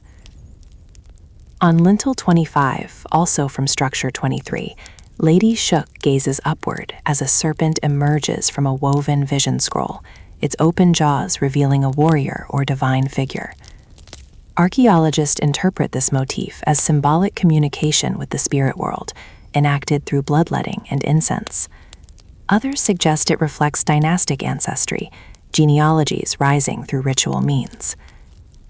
The interpretation shifts gently depending on the angle from which we study it, like a carving that reveals new details when touched by different light. We pause before another structure, its doorway half swallowed by vegetation. The lintel above it carries a royal dance scene. A ruler lifts his feet in ceremonial rhythm, a large headdress rising from his silhouette like a woven constellation.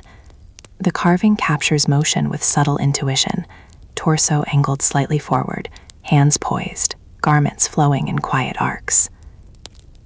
The Maya artists of Yaxchilan understood not only form but breath, giving their figures a sense of inner life. Our steps lead us next to Stela 35, standing in a patch of forest where filtered sunlight drips in thin, shifting bands across the stone.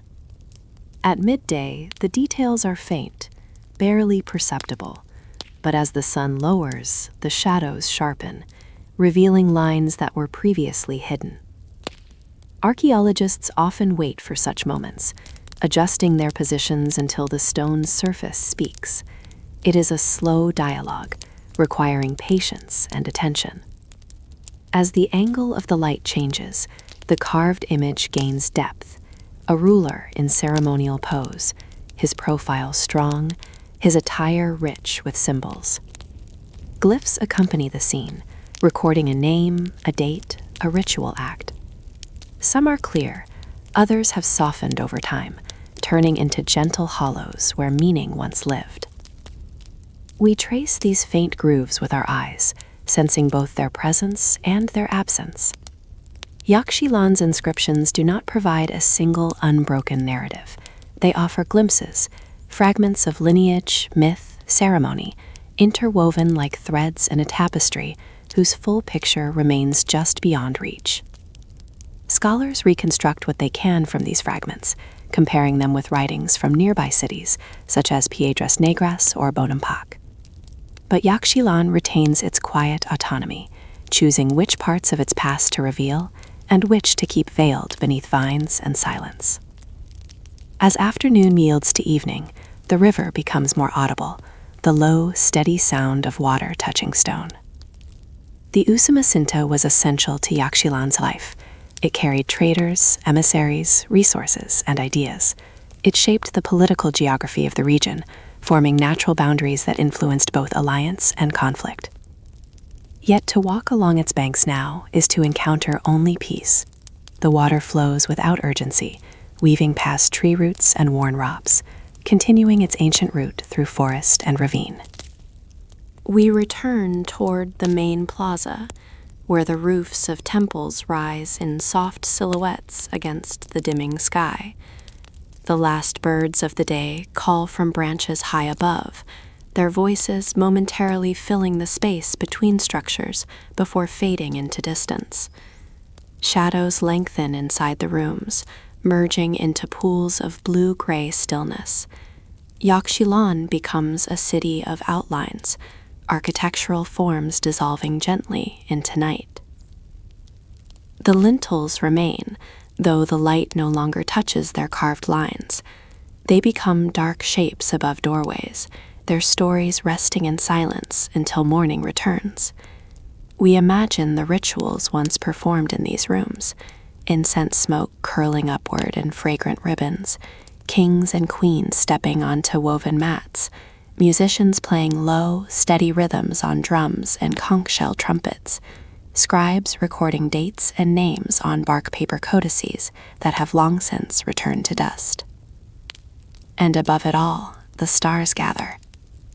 One by one they appear in the sky beyond the treetops, points of light shimmering like distant memories. For the Maya, these stars were not distant or abstract. They were part of a living cosmos that interacted with earthly life. Rituals of bloodletting, such as the one depicted on lintel 24, were understood as moments when the veil between worlds thinned, when ancestors and celestial beings might respond to the offerings of their descendants. We sit for a moment on a worn stone step, listening to the forest settle. The air cools with a softness that feels almost like a sigh. Fireflies drift through the darkness, their light flickering briefly before fading. The river murmurs steadily in the background, weaving its gentle rhythm through the night.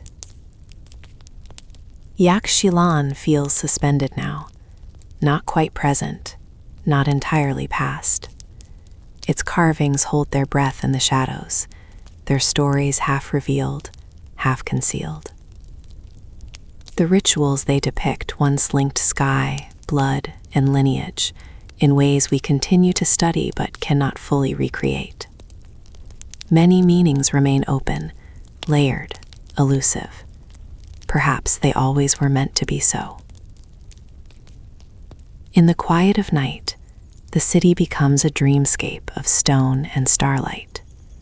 Doorways stand like portals into memory.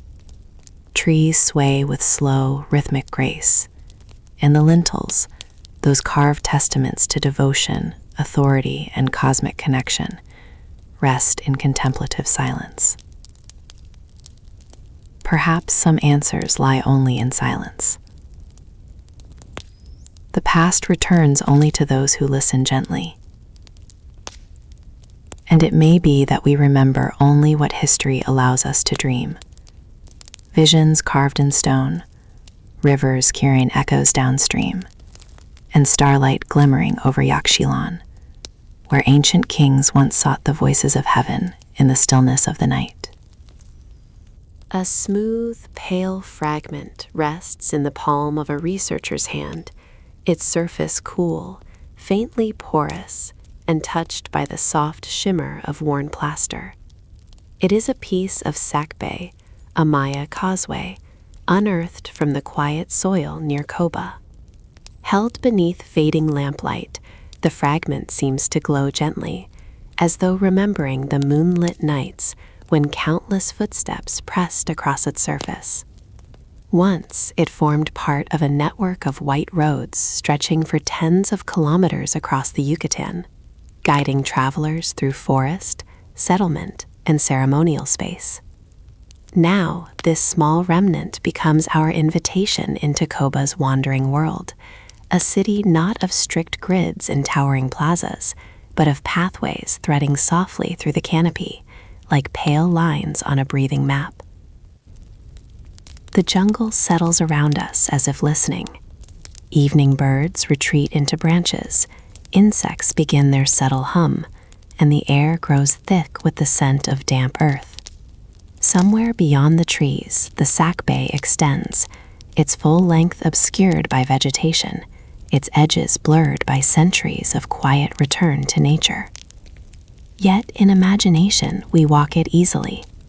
We see how it once rose above the forest floor, built deliberately of limestone and plaster, its surface lifted and smoothed until it gleamed white in the tropical light.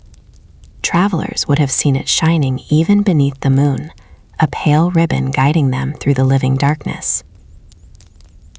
We follow it in thought, letting each step drift forward with unhurried grace. The Sakbe undulates slightly, adjusting to landforms and avoiding natural obstacles. Some sections likely resembled long, straight corridors, while others curved gently between lakes and marshland. Archaeologists mapping these roads note their remarkable reach, some stretching 20 kilometers or more, linking Koba with distant sites such as Yaxuna and even indirectly to Chichen Itza. Many endpoints, however, remain hidden, swallowed by forest that has grown protective and thick. Attempts to trace them from above reveal only broken segments, dashes of pale stone disappearing into the canopy. Choba's causeways become a quiet metaphor for the city itself, expansive, fluid, difficult to pin into linear narrative. Unlike the tightly centralized cities of Tikal or Palenque, Koba sprawls gently across lakes and forest clearings. Its population centers rise like soft humps of earth and stone, spread widely around the edges of lagoons that mirror the shifting sky. Moving through the site feels less like entering a city and more like wandering through a series of villages connected by purpose and memory. The Sakbe leads us toward Nohak Mole, one of the tallest pyramids in the Maya world. Its sides rise steep and weathered, the steps worn smooth by the passage of those who climbed it in ancient times, and later by visitors who sought its sweeping view. At its base, the jungle shifts quietly, allowing the structure to emerge from the green with a sense of reluctant majesty. Nohak Mole does not loom, it waits. We begin the ascent slowly, one careful step at a time. The stone is warm beneath the foot, even in the evening, and small plants nestle in cracks where soil has collected. The climb is steep, but not hurried. It feels like following a rhythm older than any spoken instruction, a simple upward motion toward a sky that deepens in quiet color. At the top, the land unfolds in softened expanses. The horizon spreads unbroken in every direction, mottled with the deep greens of jungle canopy, punctuated by the gleam of lakes reflecting the last light of day. Structures rise in small clusters between trees, their outlines softened by distance. The view reveals not a grid or a rigid arrangement, but a world shaped organically. Settlements around water, ceremonial centers perched on gentle elevations, the Sakbe weaving them together like connective tissue. From this height, Koba feels less like a city and more like a constellation, each cluster of buildings a star, whose meaning lies in relation to the others. The Sakbe, pale and straight, becomes the lines that draw the constellation into form. Descending again, we re-enter the forest, where moisture beads on leaves and fireflies begin their early wanderings. Here, smaller hints of ancient life appear, pottery sherds scattered among roots, their curves still bearing traces of slip in earthy tones of red and cream, household structures barely distinguishable from the terrain, low walls marking spaces once used for daily routines. Koba's architecture whispers through fragments and patterns, rather than through towering, formal monuments. Archaeologists trace habitation clusters forming loose neighborhoods. Some sites reveal grinding stones shaped by generations of hands. Others hold remnants of hearths long cooled. These domestic clues lend softness to our understanding, reminders that beneath the grand structures, life pulsed in ordinary rhythms.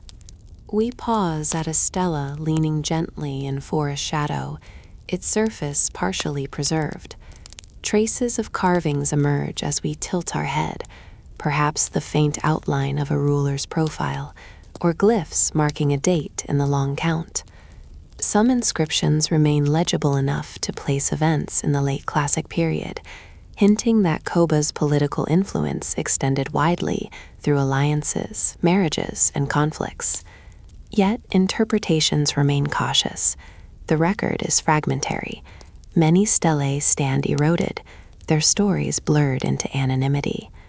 Much of the city's political narrative lies just beyond clarity, as if absorbing the forest's preference for subtle ambiguity.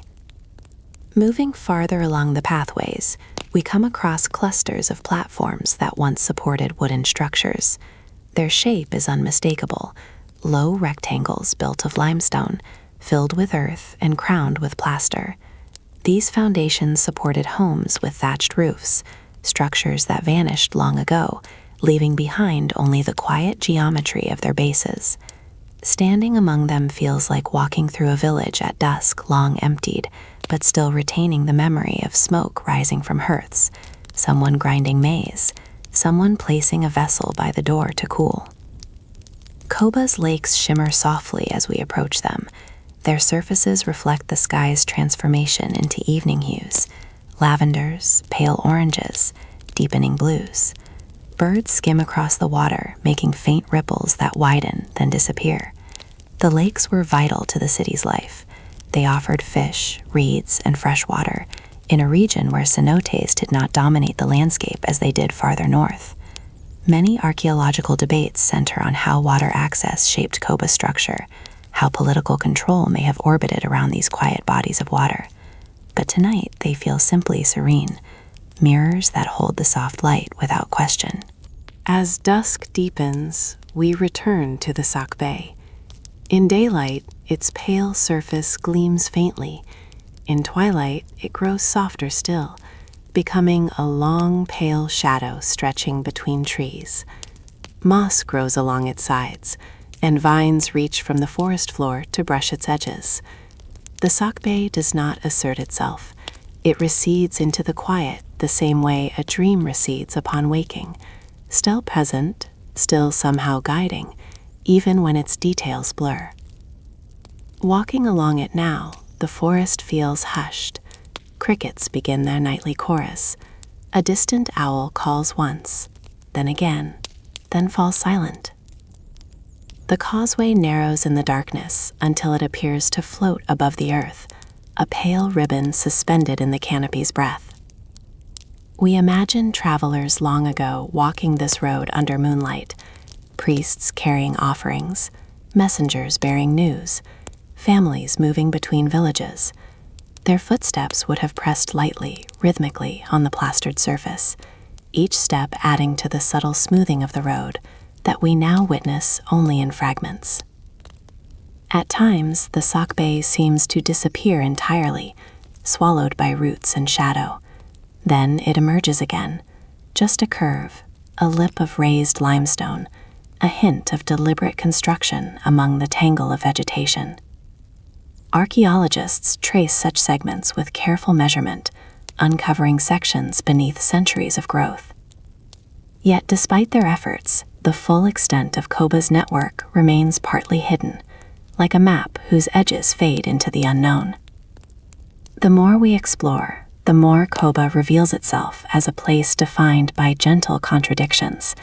It is vast yet intimate, formal in some spaces and fluid in others. It is a city of pathways rather than plazas, of lakes rather than great pyramids, though Nohak Mu rises boldly above the canopy. It contains stelae and monuments, but also many quiet, unassuming spaces where daily life once unfolded in rhythms long eclipsed.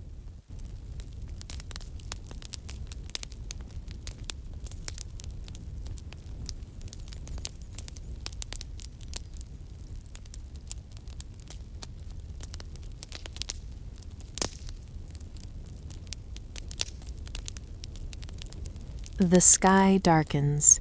A breeze drifts across the water, carrying the scent of wet leaves. Fireflies gather in small, flickering clusters along the Sac Bay's edge. Their tiny lights pulse like distant stars fallen into the forest, tracing gentle arcs in the air. In this soft illumination, the causeway seems both present and vanishing, an artifact of stone and imagination, one foot in the historical record, one in the quiet realm of memory. The forest settles deeper into night. The lakes hold the last reflections of the horizon before surrendering fully to shadow.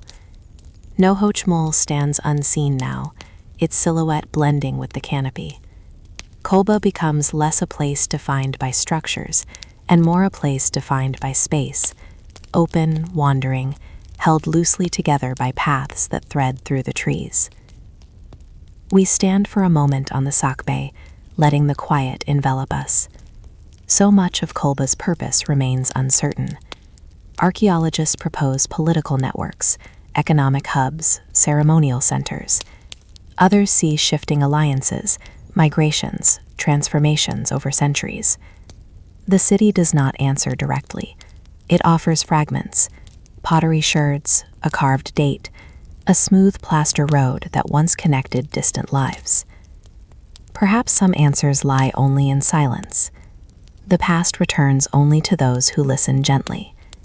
And it may be that we remember only what history allows us to dream. Moonlit causeways fading into forest shadow, lakes reflecting the day's last breath, and a city whose quiet roads continue to wander through the canopy, long after its voices have gone still. A small ceramic bowl sits beneath a wavering beam of lamplight, simple, unadorned except for a ring of red slip brushed carefully along its rim.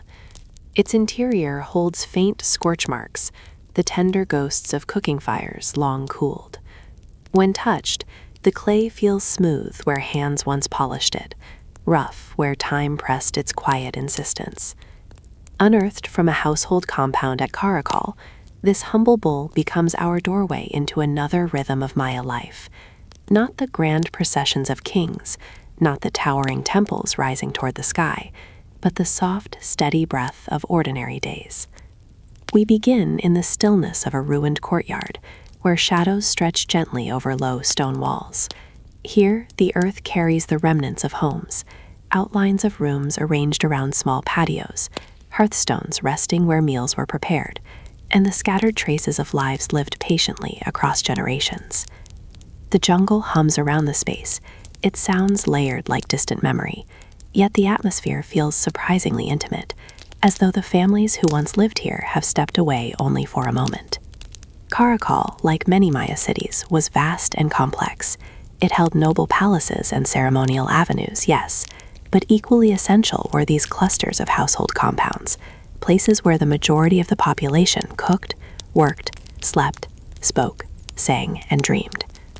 Archaeologists have found thousands of such structures, spread over hillsides and valleys, their arrangements suggesting neighborhoods, kinship groups, and social ties maintained quietly without inscription. We drift gently into one of these domestic spaces.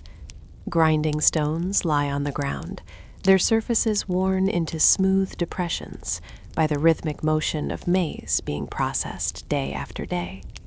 One can almost hear the muted tapping of mano against metate, the soft crunch of kernels breaking into fine, nourishing flour. Nearby sit broken fragments of another bowl, perhaps used to hold dough before it was shaped into tortillas or set to steam over coals. The marks on these tools are their own kind of writing, a record of effort, care, and continuity. Cotton fibers, once spun by deft hands, drift toward imagination. Spindle whorls, small and carved from shell or clay, rest where they were last dropped or placed. They hold the memory of threads twisting between fingers, of cloth forming slowly beneath the steady patience of time. Maya garments, simple in cut but rich in woven pattern, were crafted in spaces like this, where light filtered softly through thatched roofs and conversation mingled with the whisper of spinning thread. The courtyard reveals more, small piles of stones that may have framed garden beds, their soil enriched over years of tending, the charred remnants of fire pits, their ashes long cold but still faintly visible, storage pits whose walls indicate the keeping of maize, beans, squash, or salt. These modest features speak of a quiet resilience, grounded in the cycles of planting and harvest, cooking and sharing, working and resting. Hieroglyphic texts found across the Maya world tell us of kings, of conquests, rituals, astronomical alignments, and divine ancestors. But these inscriptions say little about the lives of common people. For them, we look to objects like the bowl, the grinding stone, the spindle whorl, the garden terrace. These mute pieces of clay and stone reveal a world where daily tasks formed the true foundation of civilization. We wander deeper into the compound, guided by the gentle clues of archaeological excavation. Rain channels once directed water toward cisterns, carefully plastered to retain precious rainfall during dry seasons. Drainage stones lie neatly aligned, suggesting thoughtful planning long before modern engineering terms existed. On one terrace, fragments of a stingless beehive indicate the keeping of Melipona bees, tenders of honey prized for ritual offerings and medicinal uses. Nearby, a broken flute carved from bone carries the faintest whisper of melody. Pottery clusters reveal patterns of use: cooking pots with blackened bases, serving vessels decorated with red or cream paint, storage jars shaped to keep grain safe from dampness. Their variations hint at specialization, some households producing surplus goods, others focusing on craftwork or agriculture. The diversity of everyday items shows a community attuned to both necessity and artistry. We pause beside a small, fire-blackened stone where an ancient hearth once glowed. In imagination, the courtyard fills with faint aromas: maize roasting, squash softening over coals, a hint of chili warming the evening air. Smoke rises gently upward through an opening in the roof, catching the last gold light of dusk. Conversations murmur, children laugh, a dog barks somewhere beyond the wall. It is a quiet scene, but not an empty one. It is life, unfolding in the steady cadence of days strung together like beads on a cord. The archaeological record preserves not only utility, but beauty. We find small clay figurines, some molded into human forms, others into animals or symbolic shapes. Their surfaces bear fingerprints left by their makers. Some may have served as toys, others as offerings on household altars. Their simplicity does not diminish their meaning. Instead, it magnifies the closeness between craft and daily emotion. Shell beads lie in delicate clusters, drilled and polished, likely sewn onto garments or worn as necklaces. Bone tools, awls, needles, spatulas, rest in the soil where they once shaped hide, fabric, or food. Studying them, we glimpse the skill of ancient hands, capable of producing fine detail from humble materials. As we drift through these domestic traces, we begin to sense a truth too often overshadowed by the grandeur of Maya monumental architecture. Cities like Karakol thrived because of the thousands of small, steady acts performed daily by people whose names were never recorded on stelae or temple walls. Their contributions did not vanish. They permeated the very fabric of Maya society. The organization of these household compounds reveals an intricate understanding of community. Walkways connect one patio group to another. Water catchments appear at regular intervals. Some compounds cluster around larger administrative or ritual structures, suggesting social tiers and shared responsibilities. Marketplaces, identified by concentrations of exotic goods, stand not far from major causeways. Even in the absence of grand inscriptions, we see careful planning, decisions shaped by necessity, geography, kinship, and tradition. And yet, silence remains a companion here. We cannot hear the voices that once filled these courtyards. We cannot see the patterns woven into cotton or the expressions worn by those tending their gardens. What we know arises from traces: the press of a hand on wet clay, the angle of a stone set deliberately in place, the burn marks of a pot lifted too quickly from fire. The sun begins to dip behind the canopy, casting long shadows across the compound. Leaves rustle as a soft wind moves through the forest. A bird calls once, then disappears into the hush of evening.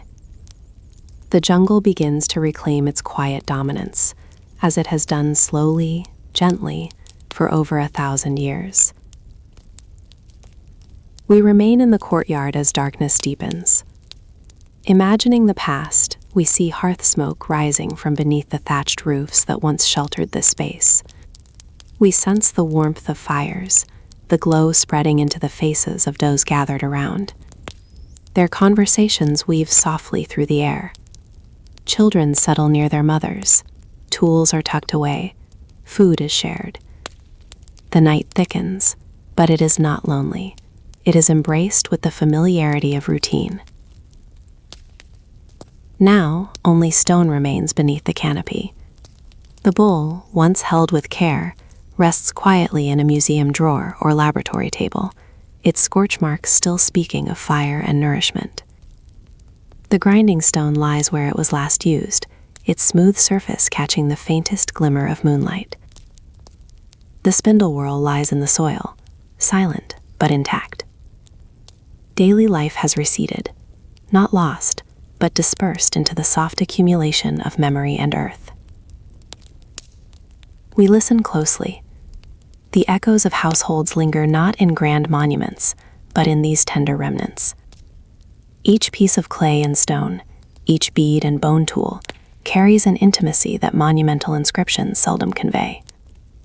They reveal a world grounded in care for food, for craft, for family, for continuity. Perhaps some answers lie only in silence. The past returns only to those who listen gently. And it may be that we remember only what history allows us to dream. Hearth smoke drifting into dusk, threads twisting softly into cloth, maize ground at dawn, and the songs of daily life lingering in clay and stone beneath the quiet canopy of the Maya lowlands. The sky darkens. A breeze drifts across the water, carrying the scent of wet leaves. Fireflies gather in small, flickering clusters along the Sakbe's edge. Their tiny lights pulse like distant stars fallen into the forest, tracing gentle arcs in the air. In this soft illumination, the causeway seems both present and vanishing, an artifact of stone and imagination, one foot in the historical record, one in the quiet realm of memory. The forest settles deeper into night. The lakes hold the last reflections of the horizon before surrendering fully to shadow. Nohochmol stands unseen now, its silhouette blending with the canopy. Kolba becomes less a place defined by structures and more a place defined by space, open, wandering, held loosely together by paths that thread through the trees. We stand for a moment on the Sakbe, letting the quiet envelop us. So much of Kolba's purpose remains uncertain. Archaeologists propose political networks, economic hubs, ceremonial centers. Others see shifting alliances, migrations, transformations over centuries. The city does not answer directly. It offers fragments, pottery sherds, a carved date, a smooth plaster road that once connected distant lives. Perhaps some answers lie only in silence. The past returns only to those who listen gently. And it may be that we remember only what history allows us to dream. Moonlit causeways fading into forest shadow, lakes reflecting the day's last breath, and a city whose quiet roads continue to wander through the canopy, long after its voices have gone still. A single terrace wall rises gently from the earth, its stones fitted with such patient care that even now, centuries after hands last shaped it, the structure feels steady, purposeful, quietly alive. It stands in the highlands near Zakuleo, softened by moss and drifting light, a fragment of the gardens the Maya carved into the mountainsides. Each stone holds its place with calm assurance, forming steps that once transformed steep slopes into fertile, breathing landscapes. Beneath fading lamplight, the wall seems almost to warm in memory, inviting us to drift back into a world where agriculture was not only sustenance, but an art of intimate partnership with the land. From this single wall, we step into a broader tapestry of fields and forests, terraces and wetlands, all shaped with the deep, attentive wisdom of Maya farmers. The morning air in the highlands whispers with coolness, and the first rays of sunlight spill softly across the slopes. In imagination, the terraces extend in long, curving rows, their outlines etched by shadows. Earth fills the spaces between stones, dark, moist, rich from generations of cultivation. It is easy to picture people walking along these edges centuries ago, their footfalls sure, their hands busy with planting or harvest, their eyes scanning sky and soil with practiced understanding. The terraces guide us downward into cultivated fields where maize once grew tall and golden, rustling softly in the breeze. Here, the three sisters take root: maize, squash, and beans, grown together in reciprocal harmony. Maize rises straight and steady, offering a living trellis for beans to climb. Beans return nitrogen to the soil, giving unseen nourishment. Squash spreads broad, shady leaves across the earth, helping to retain moisture and deter weeds. Archaeology and oral traditions speak of this trio as more than mere crops. They were companions of the field, each supporting the others, each part of a system shaped by careful observation over generations. To imagine these fields is to imagine color and motion. Green leaves trembling in morning wind, the golden tassels of maize shimmering under the sun, squash blossoms glowing like small cups of light. Farmers would have walked between the rows, tools crafted from wood and stone resting easily in their hands. Their knowledge was not written on stelae or carved into temple walls. It lived instead in the soil, in seeds passed down, in gestures and traditions taught over cook fires, and woven into daily routine. From these terraced fields we drift toward lower lands, where water shapes the landscape. In some regions, the Maya built raised fields, broad platforms of enriched earth separated by canals, balancing soil and moisture with remarkable precision. Though the term chinampas is more closely associated with central Mexico, similar raised field systems appeared in Maya wetlands, designed to withstand periods of drought and flood alike. The fields rise like islands above glistening water, their outlines soft and curved, shaped to encourage nutrient flow and gentle drainage. Standing at the edge of such a field, one senses the quiet engineering behind its form. Layers of earth, vegetation, and mud formed a foundation both sturdy and alive. Canals glisten with reflected sky, carrying the sounds of frogs and insects. The air feels heavy with humidity, and the scent of wet soil and leaves mixes into something warm and grounding. These raised fields held potential for abundant harvests: maize, amaranth, roots, and edible greens, nourishing communities even in challenging environmental conditions. Archaeologists trace these systems through soil analysis, mapping old canals, reconstructing field boundaries that once shaped entire regions. Yet the land has shifted over time. Climate events altered water levels, sediments drifted, vegetation reclaimed the abandoned spaces. Gaps remain in the record, places where interpretation becomes soft-edged, where the details of practice lie just beyond clear recovery. Even so, the broader picture is unmistakably one of innovation, an agricultural landscape crafted with care, respect, and elegant problem-solving. We move next into the forest, where another style of Maya agriculture thrived. Here, instead of carving the earth into strict grids, communities cultivated what archaeologists now call forest gardens. Trees, shrubs, vines, and herbs grew together in subtle layers, forming diverse ecosystems shaped by human intention, yet appearing almost wild. Fruit trees offered sweetness: avocado, sapote, ramon. Medicinal plants grew nearby, their uses passed through generations. Hardwood trees, needed for tools or construction, rose tall among them. Walking through a forest garden feels like drifting through a living archive. The canopy shifts gently with the wind, light filters through in mottled patterns, touching leaves of varied shapes and colors. Vines coil softly around trunks, and the air holds the faint aroma of earth warmed by sun. Each plant plays a role. Some fix nutrients in the soil, others attract pollinators, some protect delicate herbs beneath their shade. Rather than clearing the forest, the Maya shaped it, guiding its natural abundance into a cultivated harmony. Archaeologists reconstruct these ancient gardens through layers of pollen and charcoal preserved in soil. A grain of maize pollen, a fragment of avocado, a trace of burning from field rotation, all offer clues about how people managed their surroundings. Yet, as with all stories told through earth and time, many details fade. Some species no longer grow where they once did. Climatic shifts have changed the balance.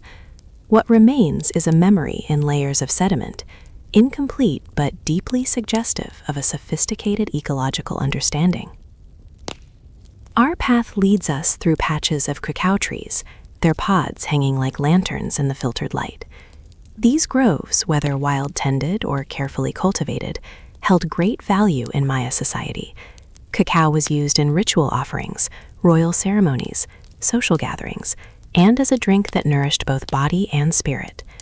Ceramic vessels discovered across the Maya world, some intricately painted, others plain and utilitarian, still hold chemical traces of chocolate.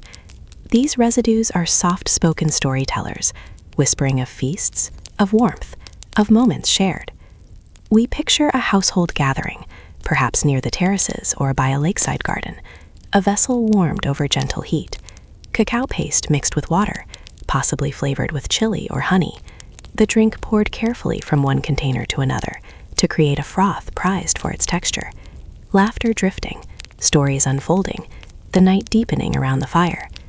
These scenes belong to history not through dates or inscriptions, but through the tangible remnants that linger in clay and soil. As the day drifts toward late afternoon, we ascend one final terrace.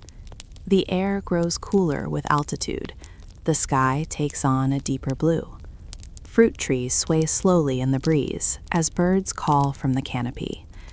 In the distance, mountains soften into gentle undulations. These terraced hills were shaped not for spectacle, not to proclaim the authority of kings, but to ensure continuity, to cultivate stability in a land where droughts, storms, and shifting seasons could challenge even the most resilient communities. Looking across these slopes, it becomes clear that the Maya relationship with the land was not extractive, but reciprocal. They learned the rhythms of rainfall, the patience of seed, the slow wisdom of trees. They adapted their methods from region to region, terraces in the highlands, raised fields and wetlands, forest gardens in diverse ecosystems. Their practices were not uniform, but responsive, forming a mosaic as varied as the landscapes they lived in. As the sun sinks lower, the terraces glow with warm golden light. Shadows lengthen between the stones. A soft breeze lifts dust from the paths that once carried farmers home after long days of tending earth. The land grows quiet, embracing the onset of evening. We sit for a moment on the terrace wall that first invited us into this world. Its stones hold the temperature of the day, radiating gentle warmth. Birds settle into roosts. The scent of crushed leaves mingles with the cooling air, and the ancient systems, though partially reconstructed, though incomplete, begin to feel less like ruins and more like echoes of an enduring conversation between human hands and the living earth. Perhaps some answers lie only in silence. The past returns only to those who listen gently, and it may be that we remember only what history allows us to dream. Terraces glowing beneath the last light, forest gardens murmuring with life, cacao vessels holding traces of warmth, and the agricultural wisdom of the Maya etched softly into the land, long after the voices that shaped it have faded into dusk. A single date carved in stone rests beneath the dim glow of a lantern, its edges softened by time, yet still carrying the unmistakable clarity of intention. It comes from Quirigua, a city of towering monuments along the Motaga River, where sculptors once coaxed stories into stone with tender precision. The glyphs curve like leaves stirred by a quiet wind, like celestial symbols drifting across a night sky. This date, inscribed more than 1,000 years ago, anchors a moment in Maya time, recorded not for fleeting notice, but to echo across centuries. In its presence, the world feels both ancient and immediate. The stone seems to breathe in the lamplight, inviting us into a realm where time was not merely counted, but contemplated, woven like threads of starlight through ritual, astronomy, and memory. The Maya did not see time as a straight road stretching forward, nor as a simple circle looping endlessly. They saw it as something layered, alive, shaped by the motion of planets and the turning of seasons, guided by deities and bound to the cycles of both earth and sky. Their calendars formed a quiet architecture of understanding, mathematical, spiritual, and deeply observant. We begin with the Tzolk'in, the 260-day cycle, whose rhythm scholars still seek to fully explain. It may echo the span of human gestation, or the cycle of maize, or the movements of celestial bodies. Whatever its origin, it shaped rituals, divination, and the naming of individuals. The Tzolk'in unfolded like a soft chant through time, each day carrying its own character, its own breath. Beside it lay the Hab, the 365 days solar calendar, reflecting the turning of seasons, the arrival of rains, the work of planting and harvest. Its months, each with their own glyph, followed the sun's path with patient fidelity. Together, the Tzolk'in and Hab interlocked like the gears of an ancient mechanism, forming a 52-year calendar round in which no combination repeated until the cycle's completion. Yet these were only the intimate rhythms of time. For the vast expanse of history, the Maya turned to the long count, a system capable of marking dates across millennia. It recorded days in a sequence of units: kin, winal, tun, katun, baktun. Through this elegant notation, scribes could anchor events to cosmic cycles and dynastic memory alike. The beginning of the current era was set far in the mythic past, long before human history, grounding Maya narrative in a time frame as expansive as the sky. Querigua's inscription is one such anchor, a fixed point in a flowing cosmos.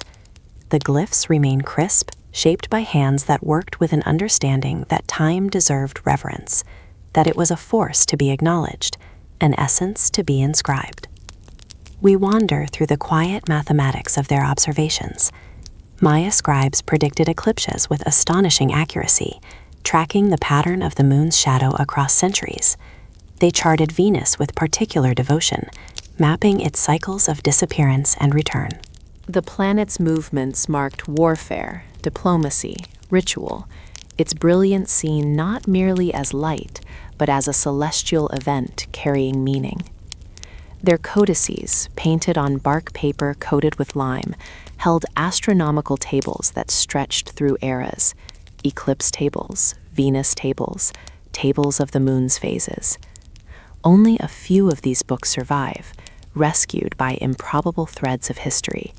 Yet in their pages, one feels the presence of long nights spent watching the sky, eyes lifted toward stars whose paths were memorized and recalculated until they became as familiar as one's own heartbeat.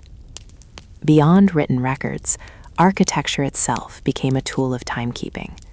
We drift toward Chichen Itza, where El Caracol, the observatory, rises with rounded walls punctured by narrow windows.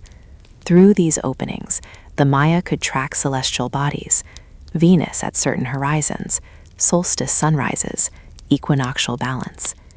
Standing inside the structure, we imagine a scribe leaning close to a window's edge, waiting for dawn, watching for the first glimmer of light to thread through the opening.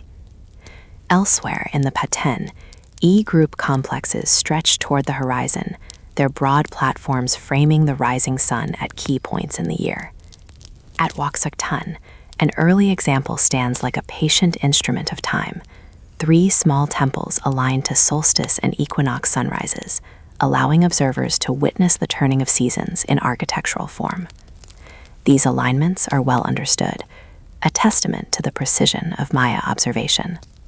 Yet others remain subtle, ambiguous. Some temple orientations appear tied to lunar cycles, others align with constellations or the path of Venus. Scholars propose theories, test alignments, debate interpretations. The stones hold their silence, giving clues but not certainty.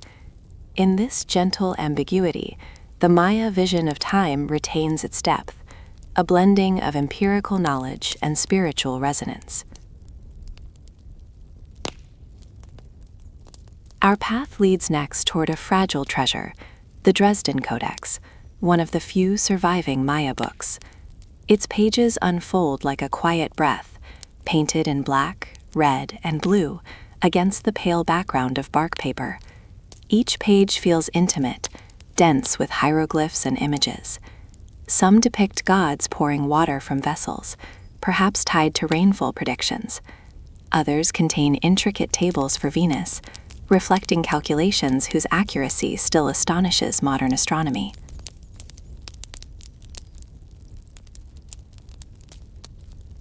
The Codex offers a rare glimpse into the thoughts of scribes who balanced observation with myth, mathematics with meaning.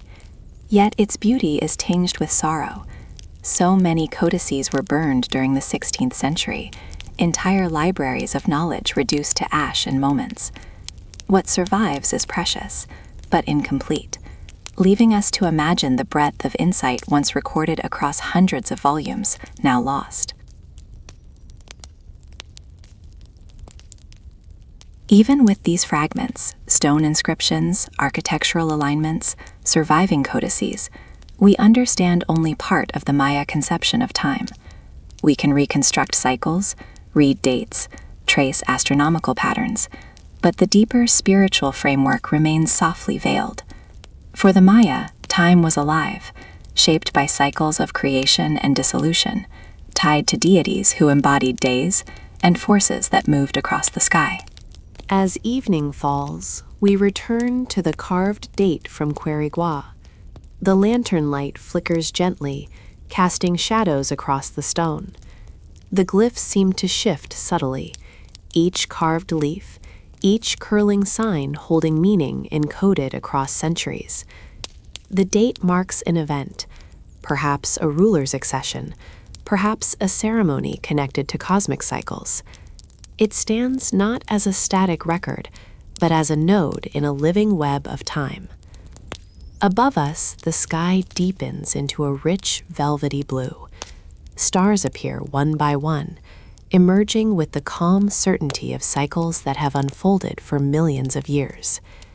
The Milky Way stretches across the sky like a luminous river, the same river of light that Maya astronomers studied from temple tops, mapping constellations and weaving them into stories of origin and destiny. We imagine a priest astronomer standing on a platform centuries ago, gazing upward with quiet dedication. He holds in his memory the numbers that define cycles, the stories that give those cycles purpose, the rituals that align human life with celestial motion. He watches for Venus, for the moon's arc, for the sun's first spark on solstice morning. His life is a bridge between earth and sky, between numbers and meaning. The night grows still. Breath, pause. The world settles into equilibrium. The Maya understood that time was not simply something to measure. It was something to honor, to inhabit, to align with. Their cities reflect this. Their texts preserve it. Their monuments echo it. Yet much remains beyond our reach. The deeper philosophy that underlay their calendars, the emotional and spiritual experience of living within such cycles, remains partly hidden, shaped by silence as much as by inscription. We decipher what we can, but we also sense the gentle spaces where meaning waits. unreachable but felt. Perhaps some answers lie only in silence. The past returns only to those who listen gently. And it may be that we remember only what history allows us to dream. Glyphs glowing in lantern light, observatories framing celestial paths, codices whispering from fragile pages, and a calendar woven in starlight, guiding a world attuned to the breath of the cosmos. As we leave these ancient cities behind, we carry with us the memory of a people whose brilliance shaped the world. The Maya didn't disappear, they transformed, leaving us a legacy written in stone, in mathematics, in art, and in the resilience of their descendants who keep these traditions alive today. This is the beauty of history. It reminds us that even when civilizations fall silent, their echoes never truly fade. If this journey through the lost cities of the Maya stirred something within you, we'd love to hear your thoughts. Drop a comment below. What aspect of the Maya civilization fascinates you most? Don't forget to subscribe to Twilight Tale for more gentle explorations into history's greatest mysteries. And ring that notification bell so you never miss when we venture into the next forgotten chapter of our world. Thank you for walking these ancient paths with us tonight. Until next time, may history continue to whisper its secrets.